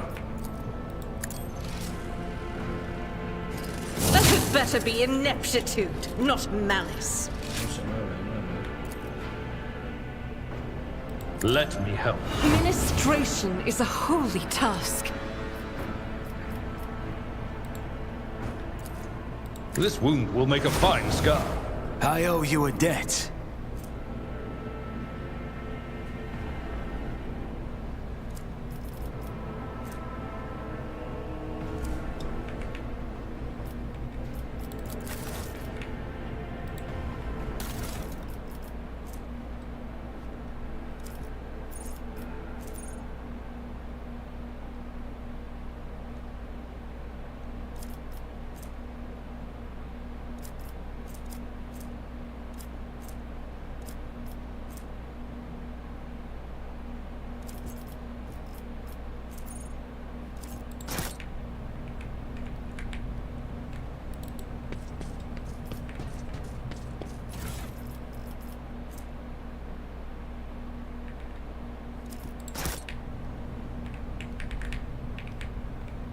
Always keep your eye on the prize.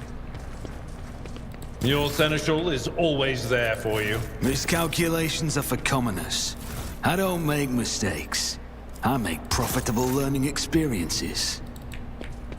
I always have a backup plan.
I refuse.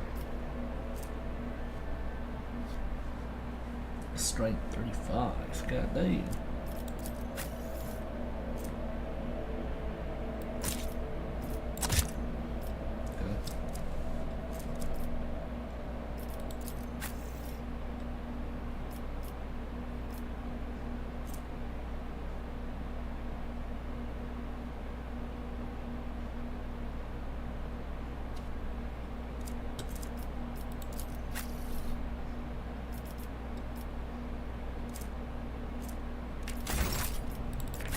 Let us not dawdle.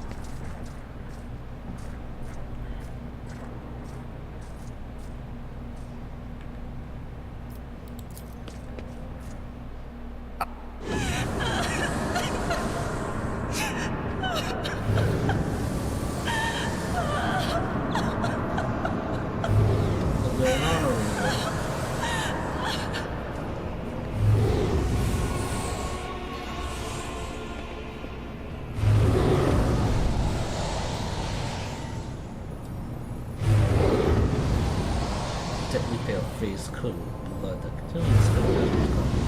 Her spiny gills, slightly hidden under her disheveled hair, pushed close to his throat. Only now do you notice the third eye on the young woman's faded by a true ornament. When your eyes meet, you sense overwhelming the soul you are enveloped in despair. His whole hand floating around the girl, cutting off your breath. Your limbs fill with lead, your heart hammers your chest. From this room, from the station, almost gets the better of you. At the last moment, you master your emotions. Your will push you back against the illusion, forcing you to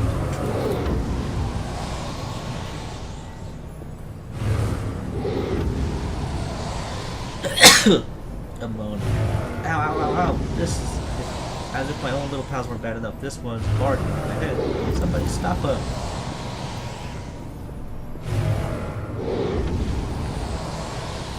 heresy.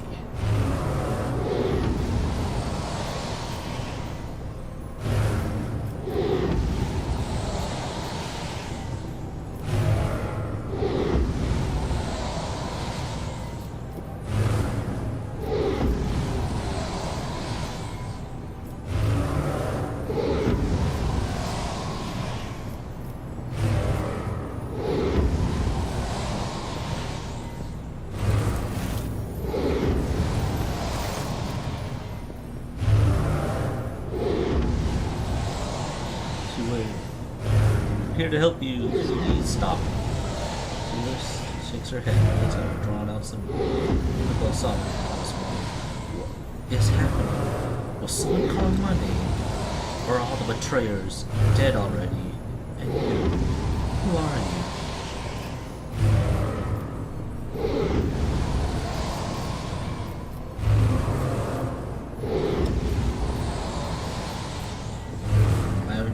Very bad violence. I reflect your reflections.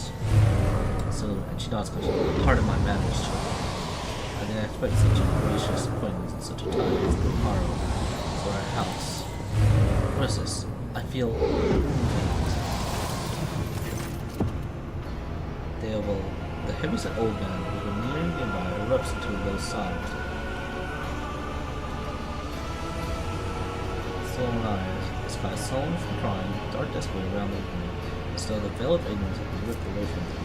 The child, Lady Cassia, where are you? Sacred child, throne preserved. Despite his venerable age, the navigator leaps out and rushes to the other one's side. You. Then, it faced him. He was threaded with jet black veins, his bulging lovely eyes bearing striking resemblance to those of a dead fish. A sickly sweet scent assaults your nostrils, as if his own man's flesh is rotting inside his decaying crust. My eyes fail, for they are unable to make you out either enemy or ally. I am normal, but around me will bring the wrath of House Forsaken down your head. Watch out, Captain. This one's so deranged, it's making the Whisperers shriek like crazy. It might just open that eye of his. Threatening the head of the dynasty is a grave offense. Esteemed, whoever you are.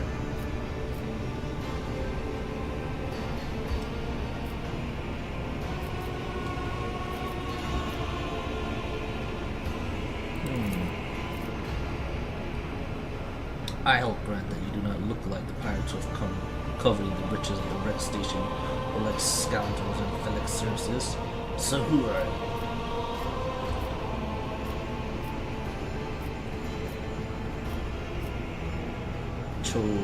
Avon Valencia, rogue trader. Another rogue trader in our quarter galaxy? How interesting. Your crime was making an appearance in desperate times, ready to cut a deal that benefits one side alone. Given that you have not so far drawn your weapons, your intentions are probably peaceful, and so House Orsilio now asks a service of you. Save the life of the child in exchange for future cooperation. Do not hurry to answer it. Think of it. You can make an ally or an enemy of our house today. You decide. What was a curse that has taken hold of everyone in this room? Curse? You do understand the sacred gift given to a child. When a child is sad, we all weep. When the child smiles, we all laugh giddily. And if the child wants blood, the world turns crimson. The child's will is the will of the great Tisiphone, for she is the heir of the house of Orsilio. They call me danger with my witchcraft. You look threatening. You were not supposed to see me, or Felic, or the sacred child. Navigators are highly paid for their loyal service to Imperium, according to his will. No one would dare judge the guides of humanity, the chosen of the galactic sovereign himself. What service do you ask of me? Save the sacred child. Take her away from the station. I fear I do not have long left. Bluish ripple trickles down the old man's chin. He wipes the mutated blood brusquely away in his sleep. You glimpse strange burns covering his flesh under his clothing. The slightest movement must cause him unbearable pain. save the child, and deliver her safely to Regent Oriental, acting head of House of Porcellian in the Phoenix event. Rest assured, the reward will have to. I know we came here for a narrator, but after everything leaves, I got some reservations about this girl. Such a fragile thing with such a heavy burden on her shoulders.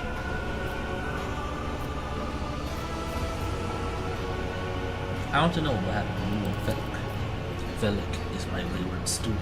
He came to you like V as a callow youth. I personally mentored and entrusted him with the care of a child. He was like a son to me, but he proved to be just another traitor. He sought to steal our most precious treasure, the Alce, the heir of our house, our secret child. To revel in power with others like him, casting our house into the abyss, to pervert the centuries-long traditions of our family. As you can see, the fruits of his villainy for yourself, he decided he was now bound by his duties to the legacy of the greatest of our living.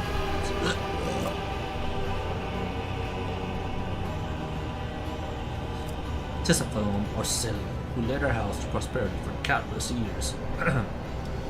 Foolish boy. The renegade's cloud his mind. He sought to seize control of the dynasty before a sacred child had come of age and taken up the Novidar's throne.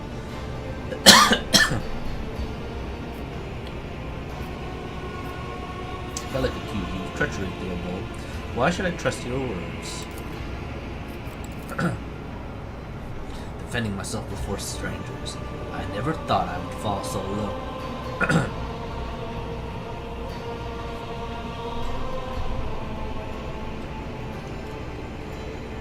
If the child's life was not at stake, very well, I have no choice or proof of my innocence. I can give you my word as a member of the Navis Noble. If the honest word of an honorable man counts for anything, I guarded this station against calamity and incursions without the best of my ability. I forced the wardens of strict observation and security protocol. I personally selected every servant. I faithfully protected the child and Cooper. You talk as though you expect me to die here. My service to the house is coming to an end. The wounds Velik inflicted on my flesh will never heal. I am dying. Praise the throne. Slowly enough to see the child is taken care of. How did you lose control, dude? Do not thrust my errors in my face. I am twice your age and twice as wise. Take my advice, trust no one but yourself and the Emperor. Even those closest to you will betray you for good. Now, power or far-fetched idea of a bright future. When you need help, there's a medical deck on my ship. No, I am the keeper of your feet, and I will perish along my station. On that note, I have other matters to attend to. I believe I have made my decision.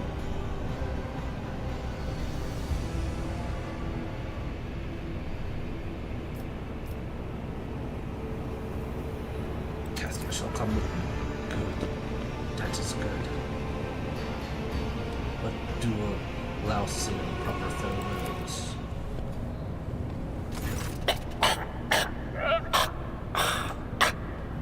Stands armor plate. Wake up, my mistress. My sacred child. It is all over now. It is over. What happened? You. I remember you. Have you come to save us? Child, please, listen to me very carefully. One last time. You will now embark on a voyage with this lord to rejoin the house and its regent in the Corollas Expanse.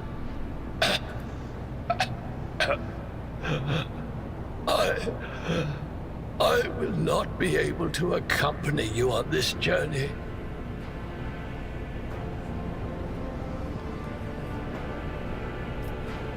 No! Not you too! Don't leave me alone in this violet-brown haze!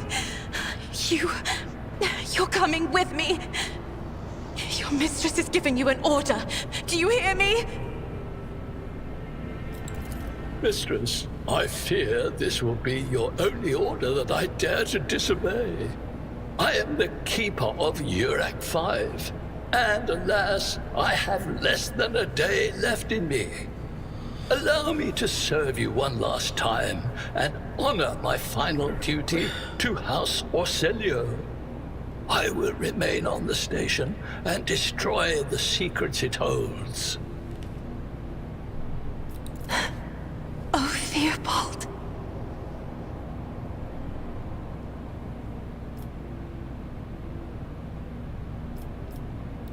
What need have I for your regrets?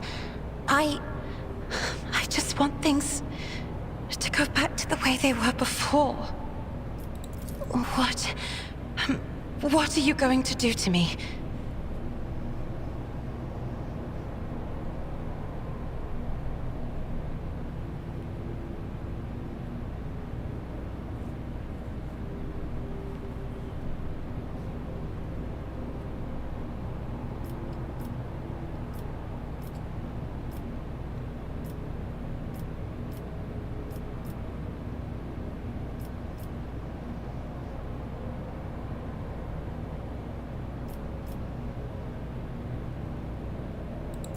Do not fear what is to come, child. You are ready to guide any vessel. I know this because I taught you myself.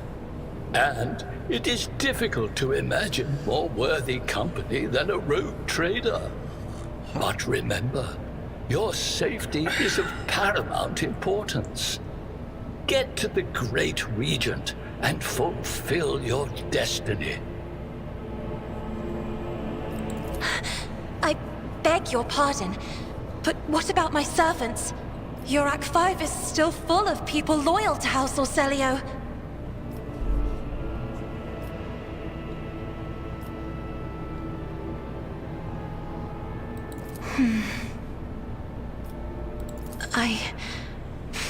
As a Lady Navigator of House Orselio, I accept your gracious offer of protection. Please, take me to your vessel. I can no longer bear the pain of this place.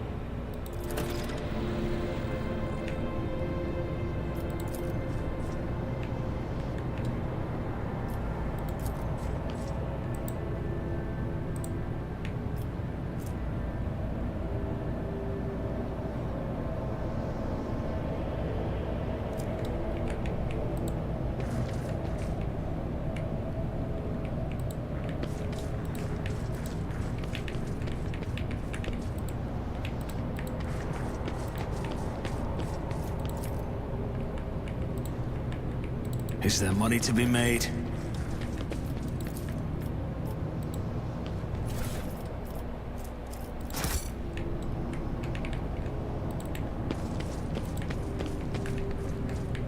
Keep your wits about you.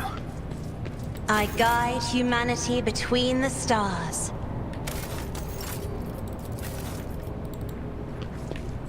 Oh shit, she's an actual person. Rise to the top, or get left in the dust.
Okay.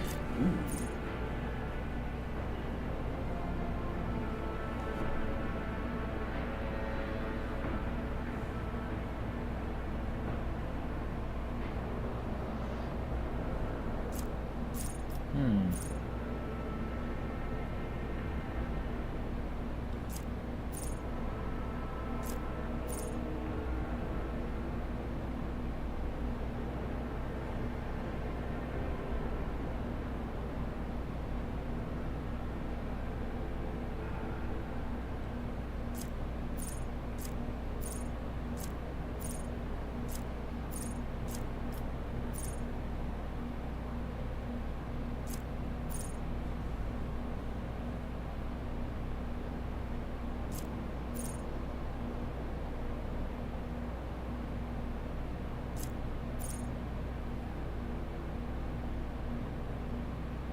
Let's do this one.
Ballistic skill.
An officer?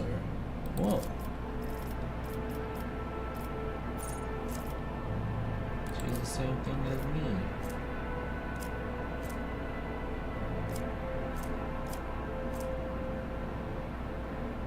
Let's do willpower for you. Cool.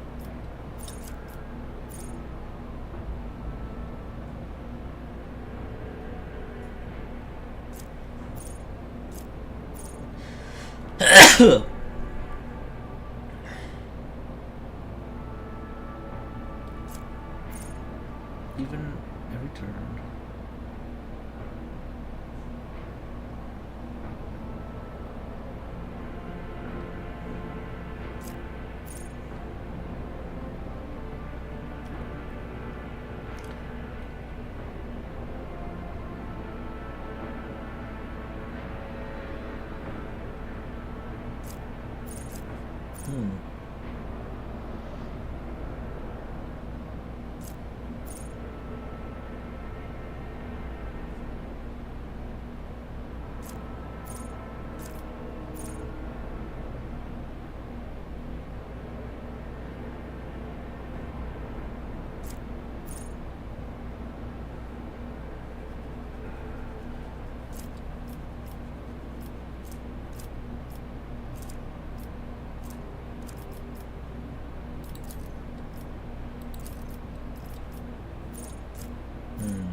Do this. Eyes of Oblivion, okay.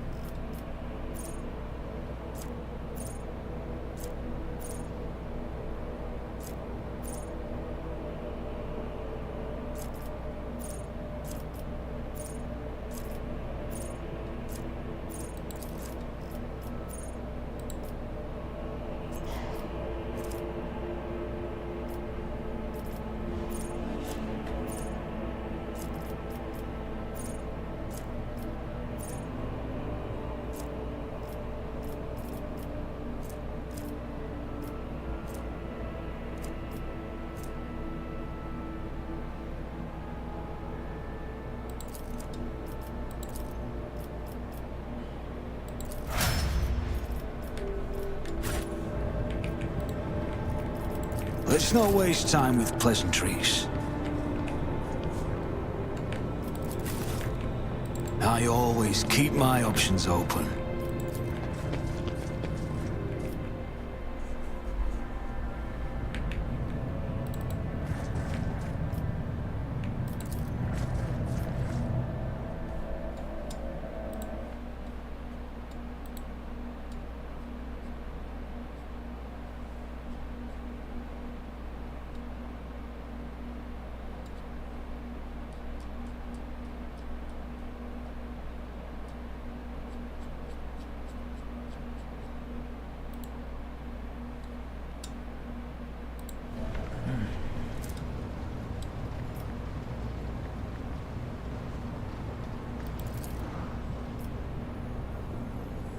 Your heart starts beating furiously, your breath comes short and choppy, and your fingertips tingle unpleasantly. You notice that Vigitus is shivering slightly, and the crew are glancing around in puzzlement, searching for the source of a sudden wave of unease.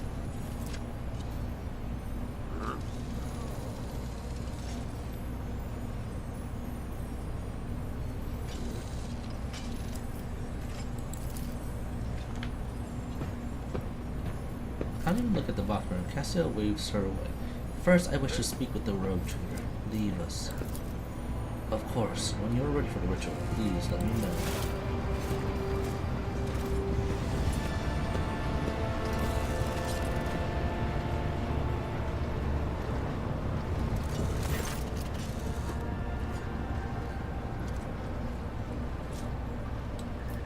What did you wish to speak to me?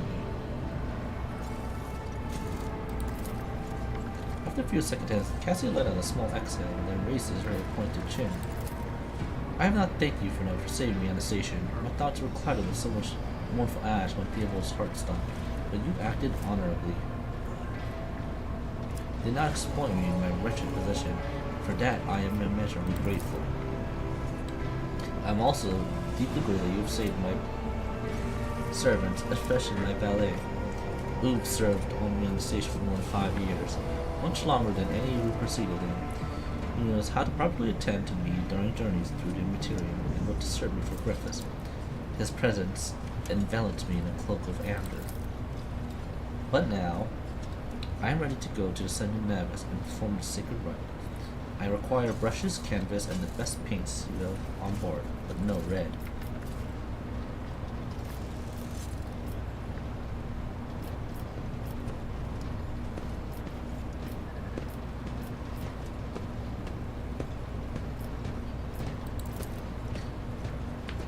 I doubt the uninitiated could understand the mysteries of navigation, but I shall try to explain the essence of it. I must merge my mind and will to the machine spirit of the ship, so that I become one with the vessel.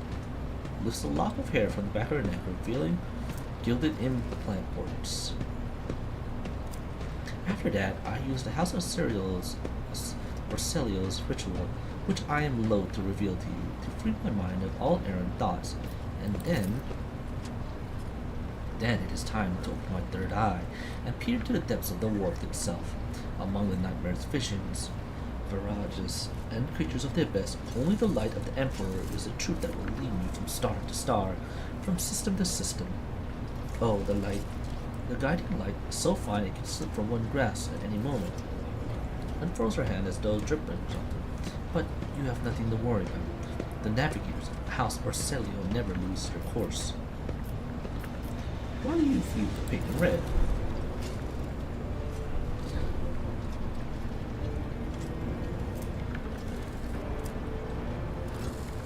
Who will give of his blood for the ritual as always.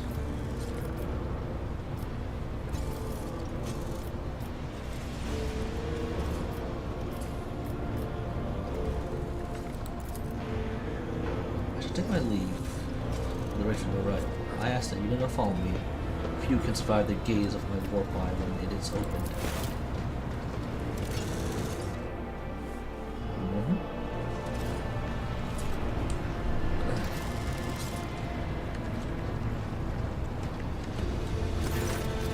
Well, Captain, I will only see the open channel between the Lady Navigator and the bridge. May the Emperor's light help us all.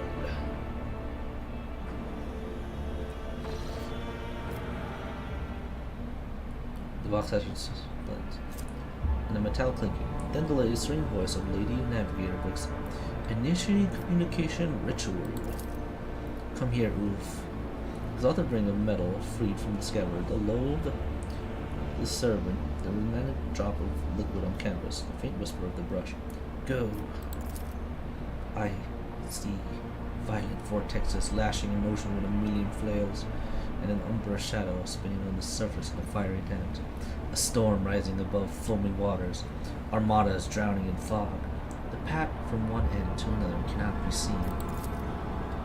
And here, beyond the wall of the glass, a daughter forsaken by her father yearns for her brother. The sun's pale disk goes in tireless pursuit. Of her? No, of me.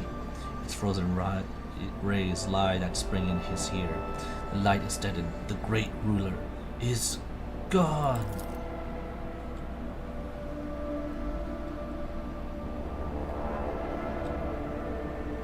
Recoil at Cassia's words, and accidentally snaps one of the conjugator levers. The panel beneath her fingers emits sparks, and the vox falls silent. She quickly flips a series of switches about him. My abject apologies for cutting off the broadcast, Lord Captain. I have never heard the warp speaking through a navigator before. The connection is restored now. It will not happen again.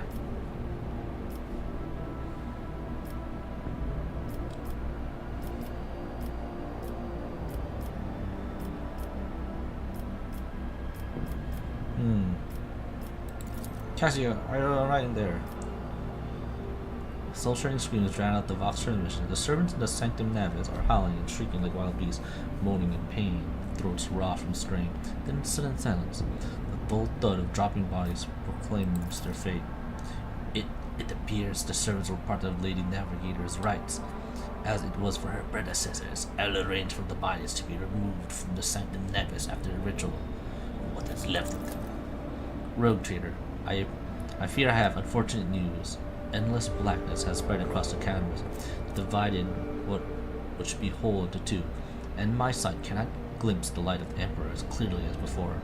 I cannot turn around. My brush only draws me forward. The way is blocked.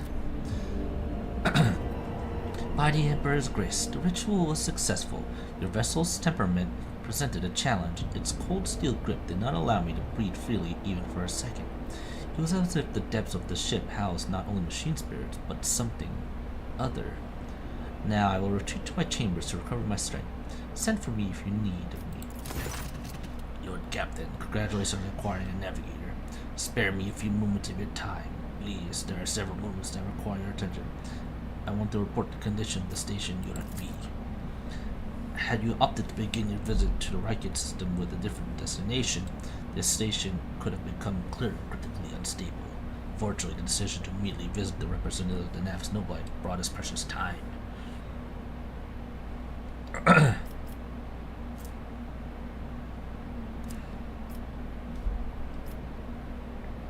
We either send our forces to disassemble the station and pure technological components for our own vessel, or attempt to save as many valuables as we can.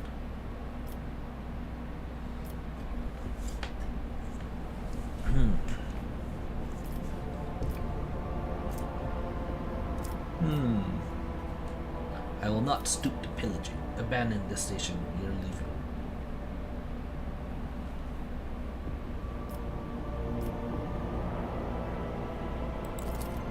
As you command, Lord Captain. With your permission, I would also like to remind you that we are still looking for the Engineer Prime. Both the vessel and its machine spirits are in desperate need of oversight by the experienced tech police. We are also missing some crew, and more importantly, we have not located Henrix von Galax, the right hand of the Lord Inquisitor.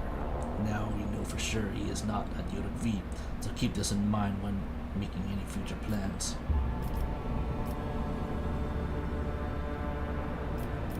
Why is it always business you invent this? Usually sometimes it's just visit me and tell me how wonderful everything is. Certainly, Lord Captain. If you are interested, this week passed a record low rate of minor disturbances on the lower deck.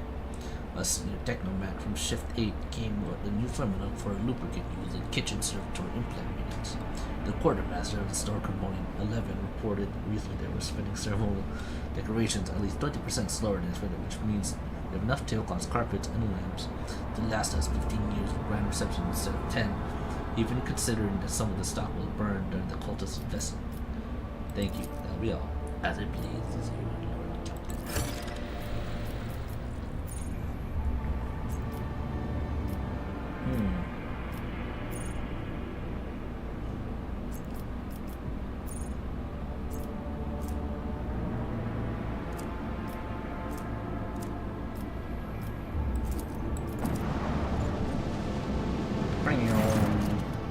There's commotion on the officer's deck.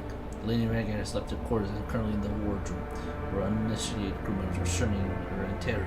Perhaps you should find out what has brought Cassia to the deck.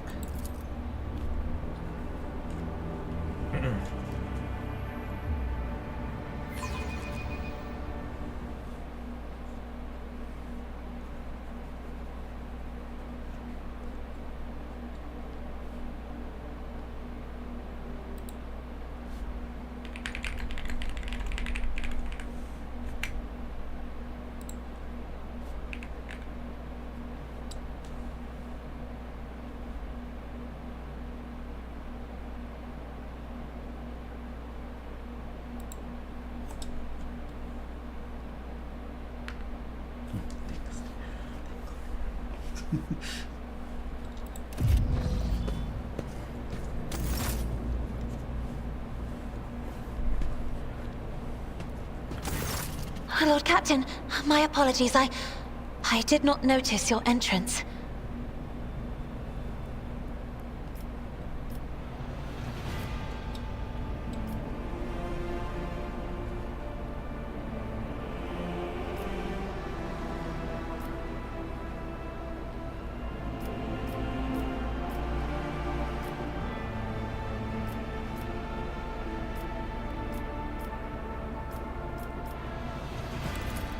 Compared to Urak 5, your ship is a boundless world of unfamiliar hues.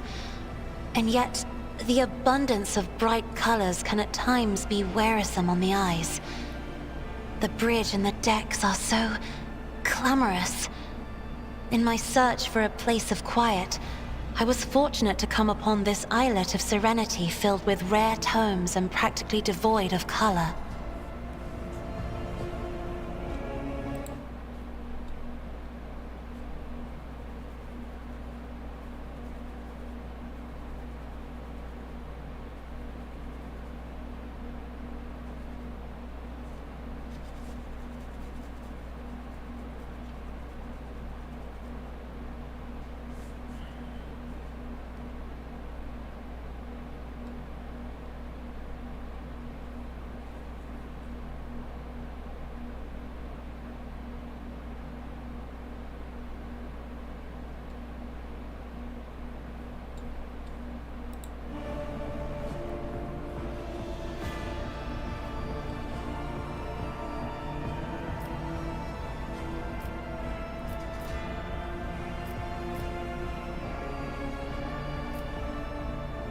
Events that took place on Urak 5 must have shaken Will very well.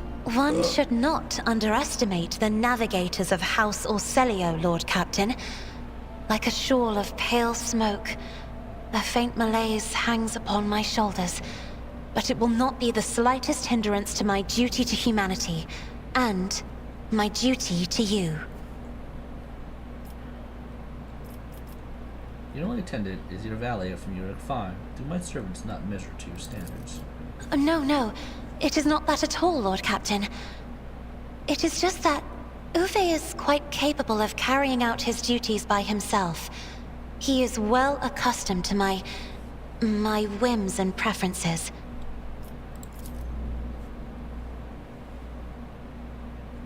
Cassia cringes ever so slightly, adjusts a doormat before her, then awkwardly hides her clawed fingers in the folds of her clothing.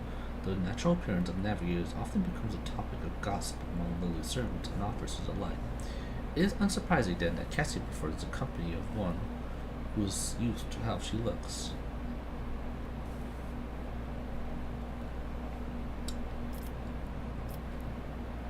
I see you were fond of reading. Oh, this.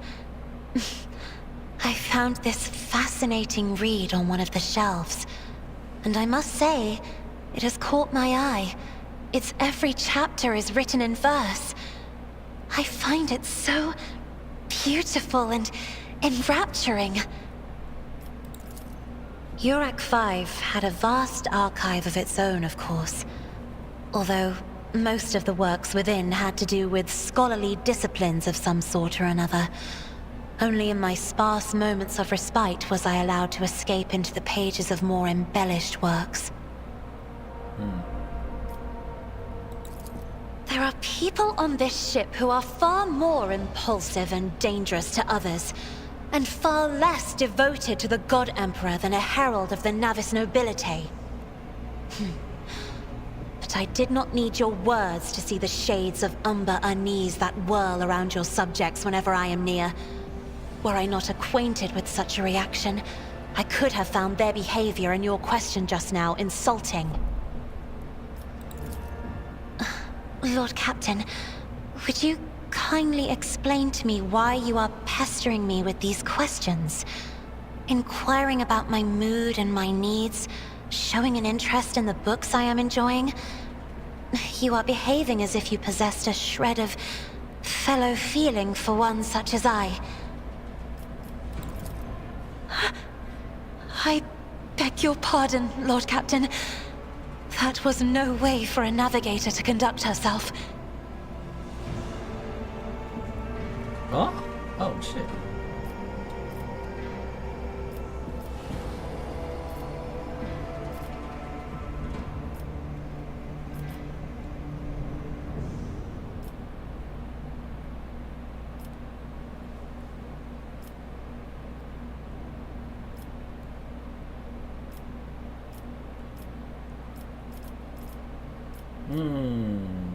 What should I do here?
I have for you are far more complicated than common sympathy.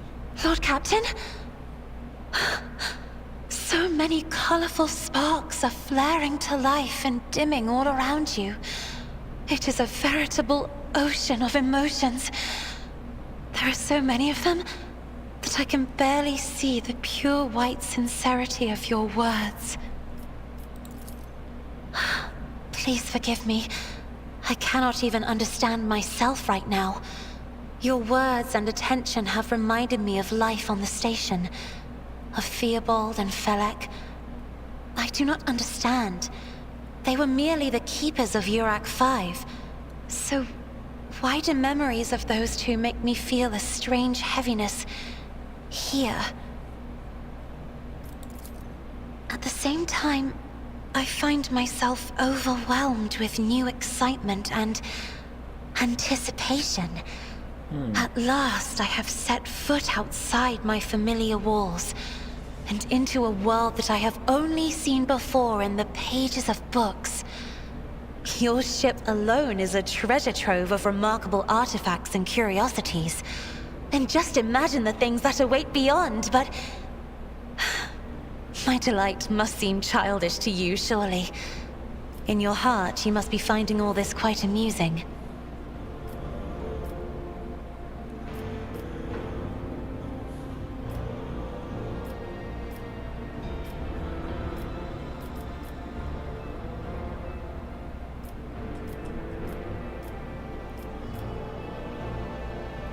I would dare not to make fun of Leaf, especially not one who was captivating me since I set my eyes on her. Words like that, Lord Captain, could easily be misconstrued. You should familiarize yourself with some of the works in your library to learn the appropriate manner of conversing with a lady.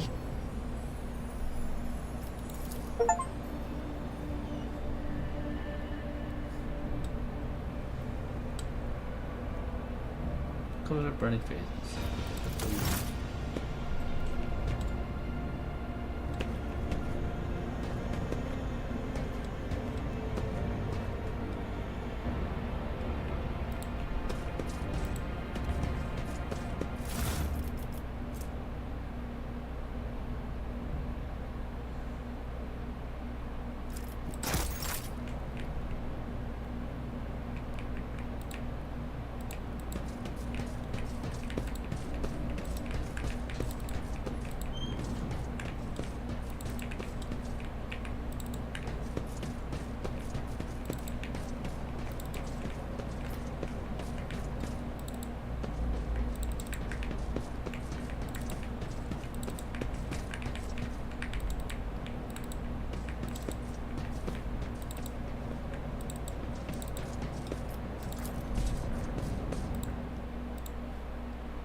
Greetings.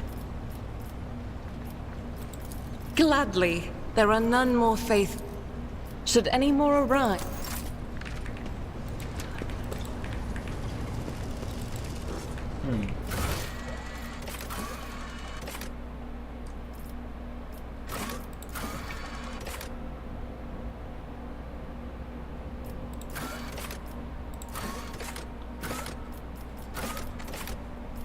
Okay.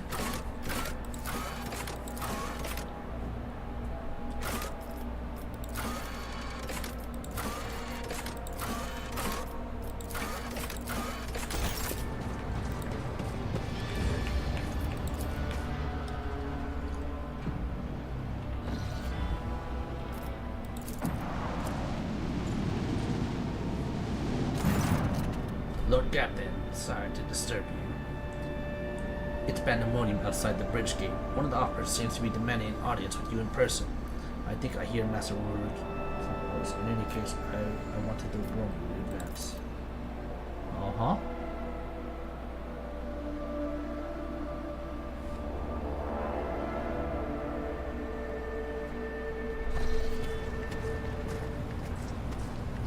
Okay.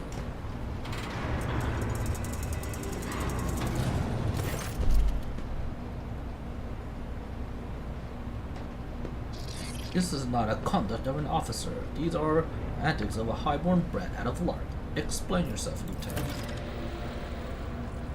Apologize, sir.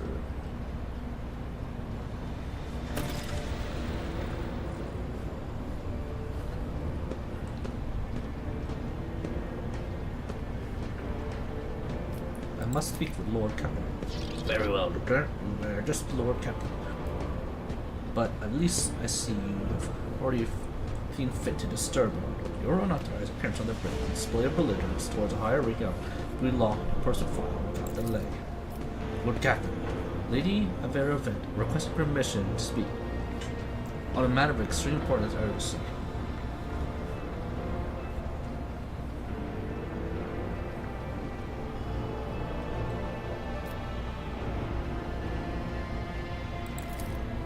This matter cannot wait. And even now, an assault unit will be dispatched on the lower decks in order to crush the workers' strike by any means necessary. But I am feeling that this step is unwarranted, and the crisis itself was provoked by actions of one of your senior officers. Huh. Lord Captain, I urge you to investigate the action of Sinestral Warrior and to intervene in what's happening in the lower decks, because very soon we will have a mutiny or massacre on our hands.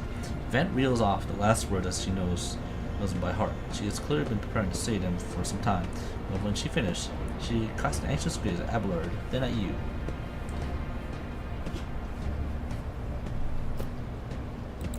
How did this all start? Searching could boil over anyway, so I'm giving you the condensed version. It all began when the forces found the cultist amulet on the body of someone who had been killed in a drunken brawl. We reported it in the chain immediately and arranged for a cleansing rite to be performed and open an investigation. No heretics have been found alive, but the search has brought tension between enforcers and workers to a head. I would not deem it a problem worthy of the Rogue Trader's attention. The lower decks, as so happens, are in revolt. 30-some years ago, we even had a revolutionary leader rise up who dared to establish workers' rule across the entire ship. It took a month to restore order, but even 8 years later, we are still battling thousands of rumors of the hero who survived this execution and was on the verge of gathering people to fight against tyranny once more. Needless to say, the rumors were baseless. As for the current situation, we have sufficient enforcers to deal with it. But on this ship, the word of the Lord Captain carries more weight than a salve from 100 bolters. I am sure that if Rogue Trader addresses the malcontents directly, he will quell the unrest. I dread to think what problem we will disturb the Rogue Trader with next. Perhaps he will ask Lord Captain to bring up brawls in the mess room.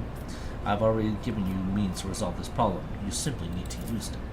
If I may, Your Lordship, sending us hit squad to crush the rebellion is a means of ignoring the problem without solving it. For it is essential version come to this. I shall explain. I beg you to hurry. Time is running out. I will not hurry, since my competence is under scrutiny. shall speak as long as I see fit. There's an established order of the way things are done on this ship. One of the pillars of that system is that the rotator's tension is not instructed by trivial matters. It is the Seneschal's role to ensure that. I have always handled internal problems myself, so of course, when we received information about cultists hiding in the lower decks, I took the matter in hand. So long as I live, not one of the vermin who murdered Theodora von Valenta will find refuge on her ship. You were too heavy-handed, Seneschal Worsen. Arrests, interrogations, mass punishments for entire sectors. It has driven the people to the brink. Now there's a strike on the lower decks, and Depot 4, to be precise. 3 worker clans are involved, and many more are passively supporting them. The solution could generate into an all-out insurrection. But when I reported my concerns, the only response I received was an order to dispatch an assault unit and crush the strike with maximum force. What do you have to say about all of this? I see no need to add anything. I acted with a remnant of my authority, guided exclusively by the best interests of your protector and your personal safety. If you wish to confirm the rectitude of my actions, I have no objections. Okay? For my part, I urge the Lord to go down to lower decks, stop the assault unit, and speak directly to the people. You will see they are not lying or harboring heretics. That way, you will stop the uprising before it begins. What is Depot 4? It's one of the poorest sections on the lower decks. It is home to clans of general laborers. They are not as valuable to the ship as their families who have served as specialized systems for generations. They are easily replaceable as resource, one which is now more besides, giving succor to cultists and minions of the arch enemy. The Depot 4 is poor and troubled, and at worst, that means drunken fights and illegal rotgut brew. We have handled the work of the Depot 4 in the past.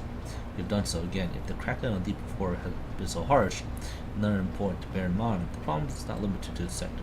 It is located with one of the most popular lower decks. Everything that happens there has a knock effect on all the neighboring sectors.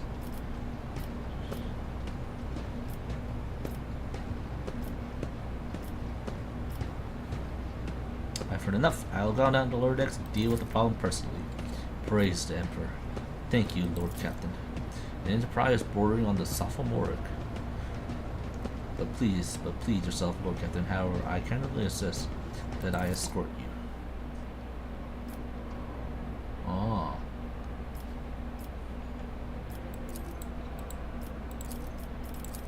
Well.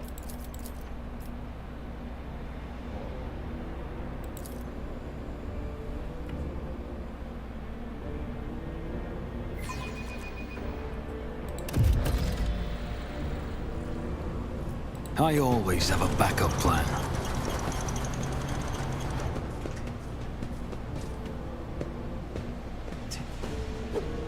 It's Claritin. Take that, scum.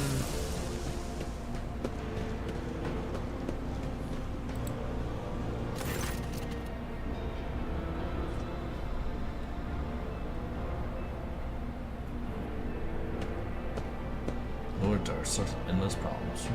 Sometimes I do regret that we cannot replace all the local with servitors. Did you hear? Of course they were. The organization of daily life.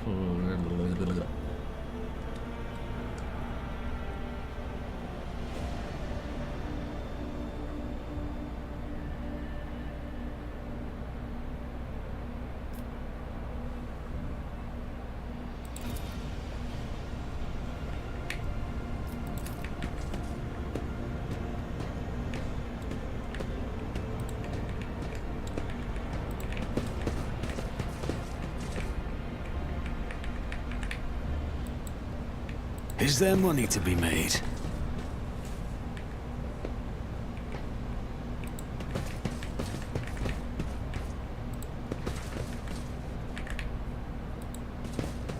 I still do not see our purpose in coming here. Relax, old man. Going for a stroll on the lower decks every once in a while is good for you. Lets you see how the simple folk live.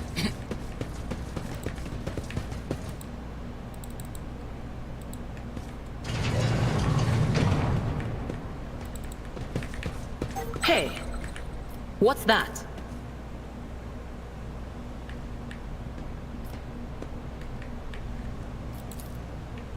Let us not dawdle.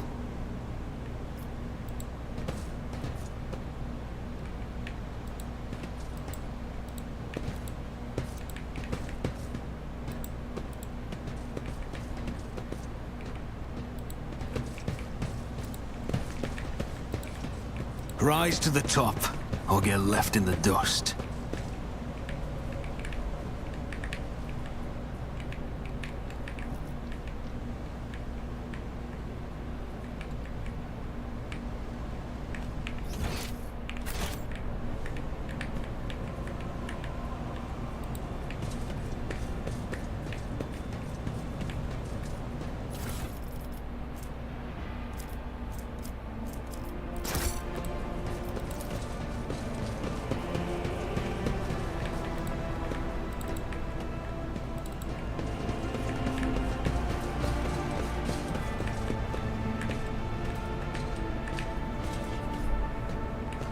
I always keep my options open.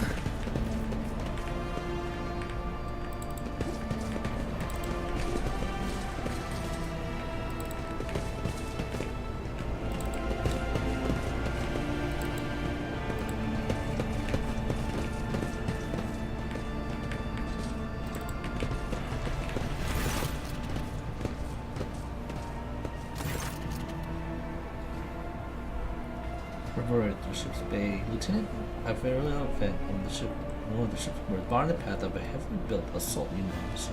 Judging by their expression and tone, the standoff had been dragged out for some time already and has now reached a boiling point.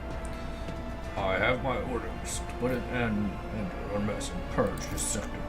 You can take your orders and shut them. This is my day, my sector. There are only two people who can waltz around here without my express permission. The first officer, the rogue trader, and the Emperor himself. So not all my lessons fall on deaf ears.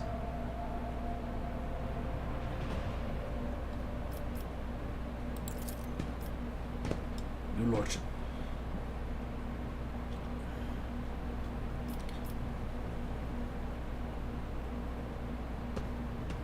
What is the situation? We've locked down the bay where the strikers are, including their leaders. We have the situation under control as far as I can tell.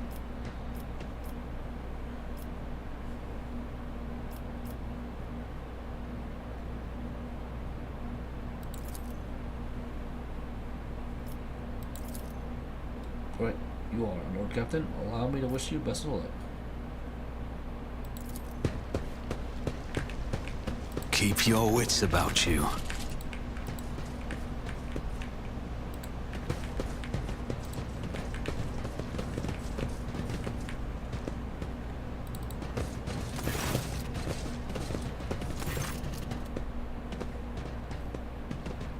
Dozens I stare principally at you. The people before you are typical inhabitants of the lower decks.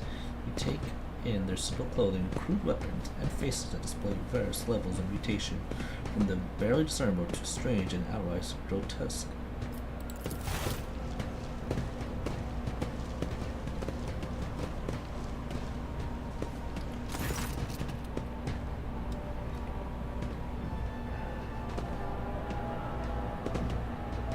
Lord Captain, you have come down to see us. You detect a mixture of fear, silence, and joy under it. Finally, three people break away from the crowd. An elderly woman and two men, even some leaders, they bow clumsily before you. Tell me, what is troubling? Why are you striking? Striking? That's news to us, your lordship, says a tall, thin man in a growth guard. All we are doing is asking questions, saying what we think. Shut up, Rivet.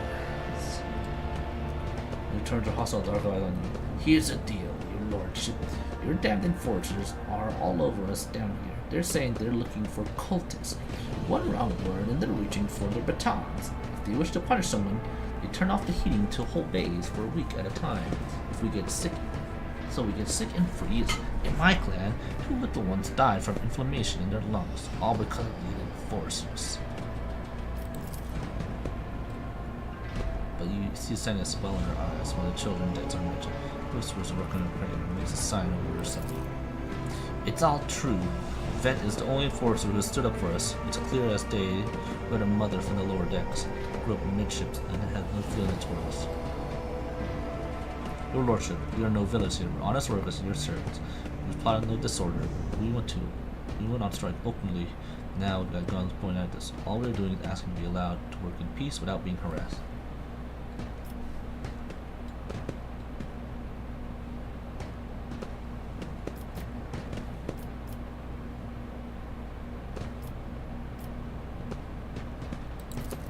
A cultist amulet? What's that? A gigaw they found on the dead and drunkard. If it was something evil or forbidden, we sure didn't know. The enforcers just said they were looking for heretics among us, and anyone obstructing their investigation would be punished. But how could there be heretics here? We know our own people. There have been no new faces around. Definitely not. And if there were, we'd be the first to report them. And as for this amulet, or whatever it is, you took it off a dead body. There are no cultists still breathing in our sector, that's for sure. And when that fight broke out, some enterprising folks looted the bodies, the boots they came back with. Nobody's ever tread these decks in boots so fine. I could tell you that. It seems to me these cultists have better commanders than us. Yeah, right? Those boots really were fine, and there was no harm in taking them, right? As for the amulet, it must have been pocketed by someone who didn't know any better. We don't need any amulets around here. We all worship the Emperor. When we're working to bow down before the machine spirits of the large and small transformers and their servo motor. The same way my grandfather has been taught 100 years ago by a tech priest who came calling. Believe us, your lordship, we are people of fate. Naive children, weren't you taught from an early age about the dangers of the Arch Enemy's creations? Weren't you warned about any unfamiliars could be one of them? We were told, her little sister, but it was long ago. The last time we saw a confessor in our sector, it was just after I had my third little one. That is regrettable, but you cannot lay the burden of leading a righteous life on your shoulders above the Holy Fathers. Who will blame? Who will you blame when the beast crawls out of those amulets you stole from the heretics? The Holy Father was not there, or the scavenger who brought you a man. Abelard, do you have anything to add? I authorized the use of all necessary measures to locate Chaos Worshippers hiding in the sector. Since steps taken by the officers were not reported to me. Nevertheless, I am certain that their actions were justified. The cultists are no drunken stepdoors. They are the enemy and a threat to the ship, neutralizing them with decisive actions. What changes do you want? Would you look at this? The exalted Lord Captain is asking us Bilderers what we want. Well, here's what. We want you to rein your damned enforcers to quit turning off the heat, and to stop battering everything that moves. No, that's not it. We want the enforcers gone from here, and we want to be armed. Give us arms, and we'll govern ourselves. We'll defend ourselves if these cultists do show their faces. I've been the leader of my clan for 20 years now. Getting rid of these club-wielding thugs can only improve things around here. Ooh, you've gone too far, old man. They'll never let the maggots in the lower decks live without the forces bring down their necks. They'll probably even exist to forces in the upper decks too. As for weapons, what do we need them for? Before the days out, we'll have someone shooting their neighbor out of stupidity or drunkenness.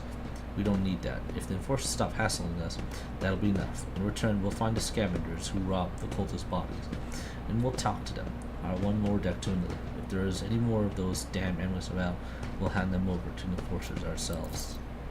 You speak for yourself and your clan, and I speak for me and mine. I don't want empty gestures, I want real change. They'll promise us the world now, but as soon as the anointed one turns his back, these brutes will be on us even harder than before. All because we dared to speak out.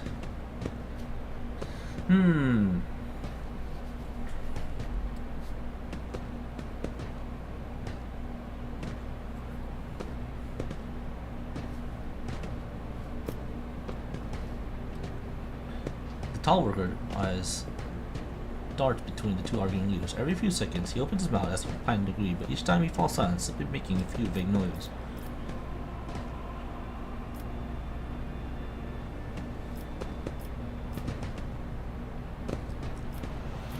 What are your thoughts, Abelard? The story about going scavenging for boots and accidentally picking up 100 of it doesn't convince me.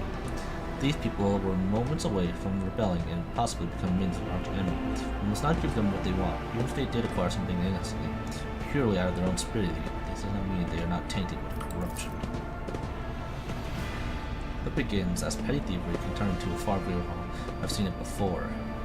In my second war, there was a sergeant in the Imperial Guard regiment that was stationed nearby. The sergeant took an ordinary pocket knife from the body of a heretic, and his whole unit lost their lives for it. When they finally managed to break into the barracks, they found not a single survivor, only the pocket knife, which had grown through all the rows of beds like a metal choking vine. So when it comes to scavengers, malcontent strikers were my British give them no quarter.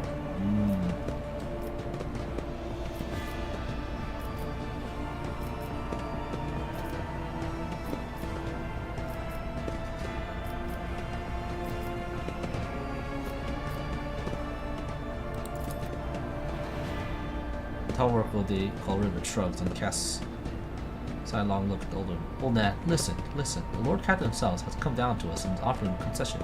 I don't know a single person in the whole Deepwater who ever stood next to the rogue trader, let alone talk to them. Back down. Now is not time for you to be a stubborn old crone. Listen to us, old man. The three clans of Deepwater ought to act as one. You've made up your minds. It's your turn to decide. Do not ask them to disband the enforcers or give us weapons. We don't need any of that. The old woman hissed in dissatisfaction. You two are ganging up on me, is that it? So brave against an older one, but I'll show. I will, indeed. I won't go up against two clan leaders on my own. If you want to make peace with the enforcers, make your peace. That is great. Lord Captain, we're all agreed.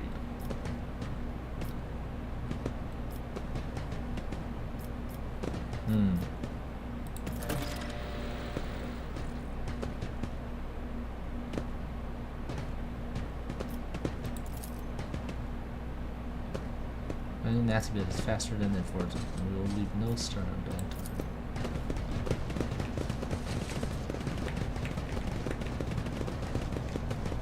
I always have a backup plan. Attention to detail is the key to success. That's how it's done.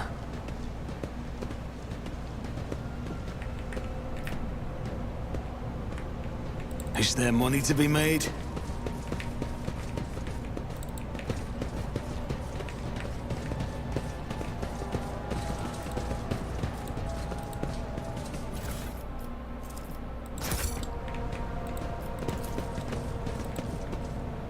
Let us not dawdle.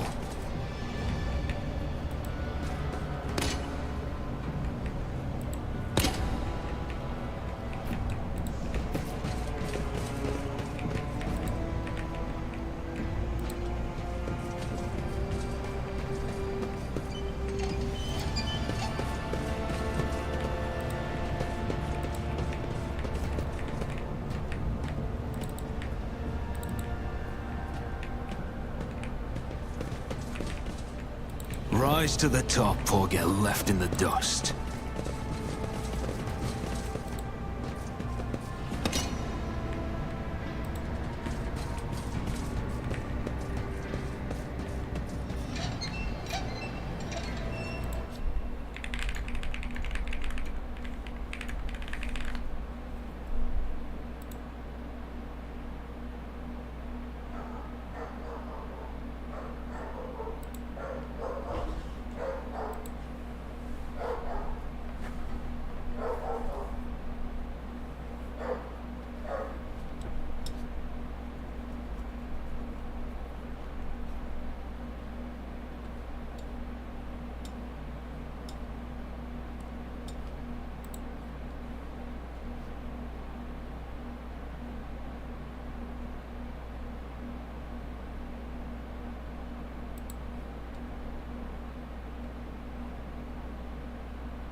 Keep your wits about you.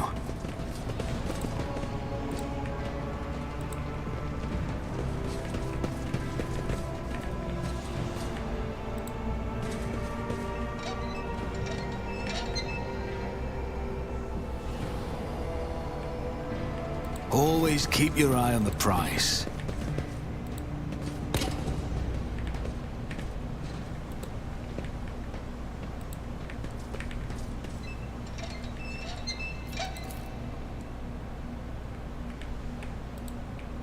Is there money to be made?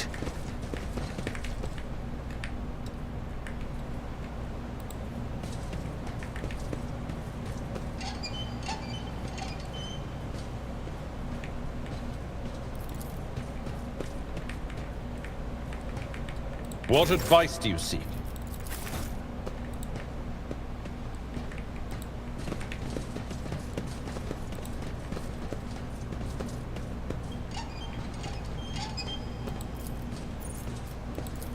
I always get the job done.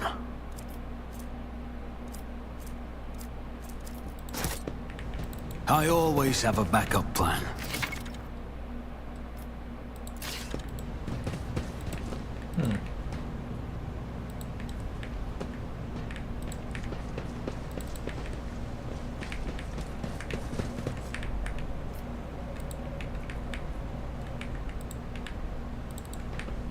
Rise to the top, or get left in the dust.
Well, this hero betrays all. No traitor was killed, and who knows what's happening on the planet. I tell you this honestly. All this has come to a grievous blow.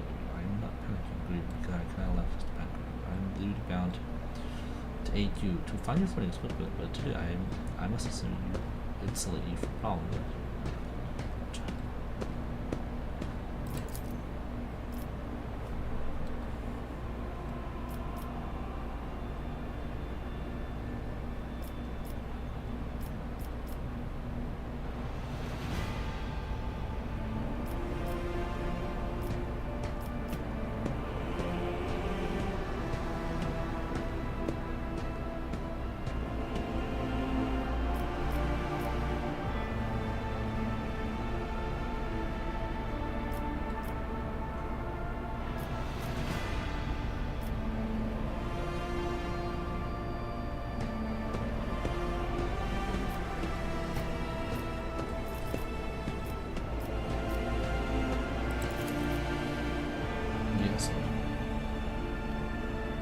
Resolve that.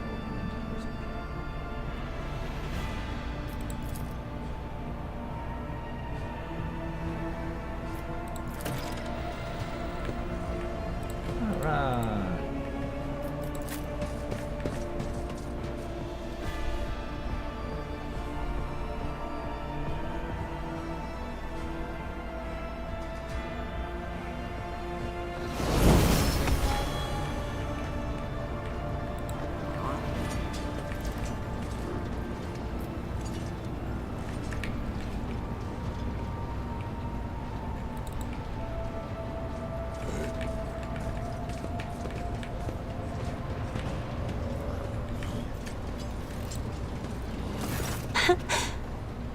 Words cannot describe how boring the bridge is without our stimulating conversations.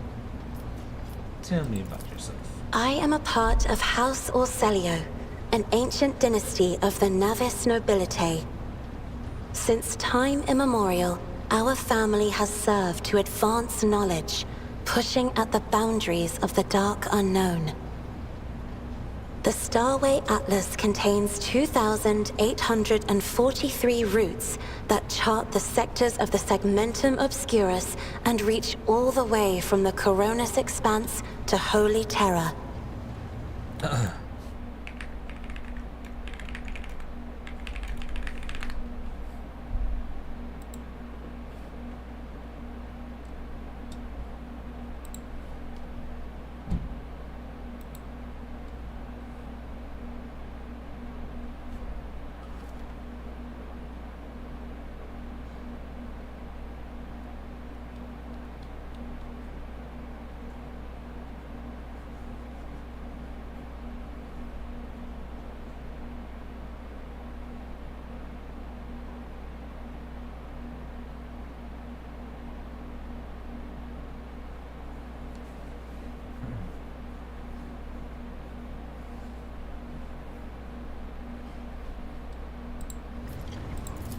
You will?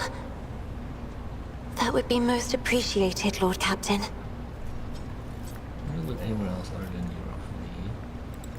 Hardly. According to the chronicles of the house, I was born on one of the Orselio worlds. Oh, what was it? Please forgive me, Lord Captain. My childhood memories are too vague. Sometimes I dream about the colorful birds that built their nests in the garden, or the servants dressed in purple livery, or the blue fog that rolled over the lowlands behind the palace. But everything is covered in a rosy haze. Perhaps it is my imagination, not my memory, that is painting these pictures.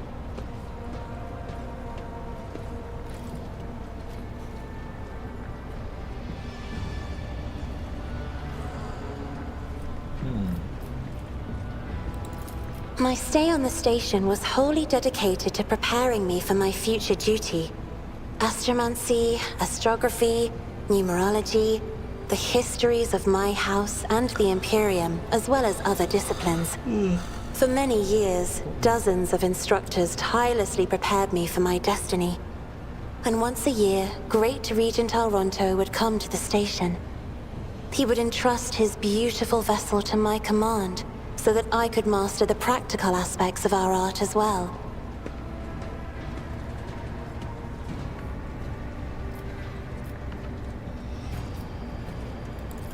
The Regent gave me a bird from a sunlit planet once.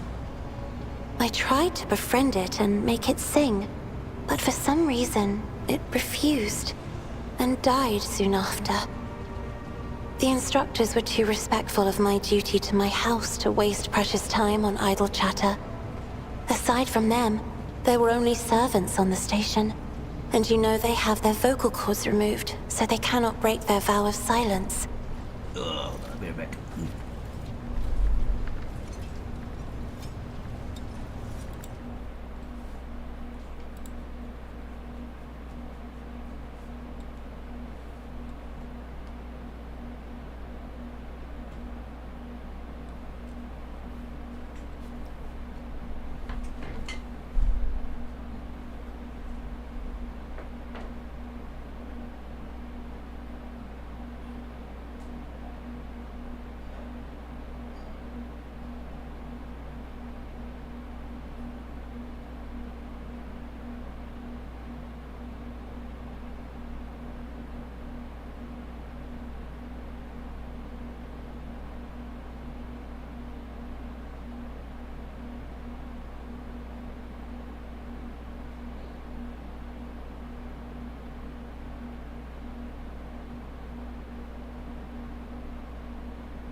Thank you.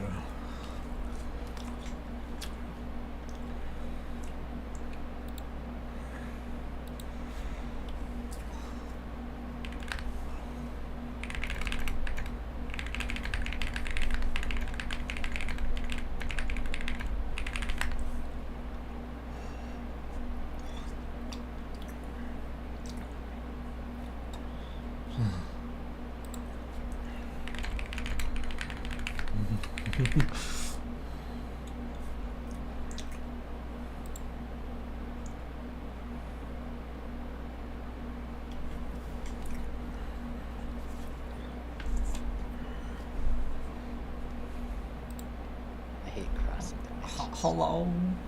Hello. What's up, Raph? What's up? Not much. What y'all doing? Playing Minecraft. Wow. Minecraft. You playing the block game? Yeah. Oh, it's super modded, so it's a different game. I don't know if you played modded Minecraft before, but it's a different game. Oh yeah, like you pretty much make it a whole new thing. Yeah. Oh wait, hold on. Canela fight's on. Never mind, I'm going AFK. Bye bye. Okay. Forgot the Canela fight was on. Yeah.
again.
Oh shit, I forgot. Uh-oh.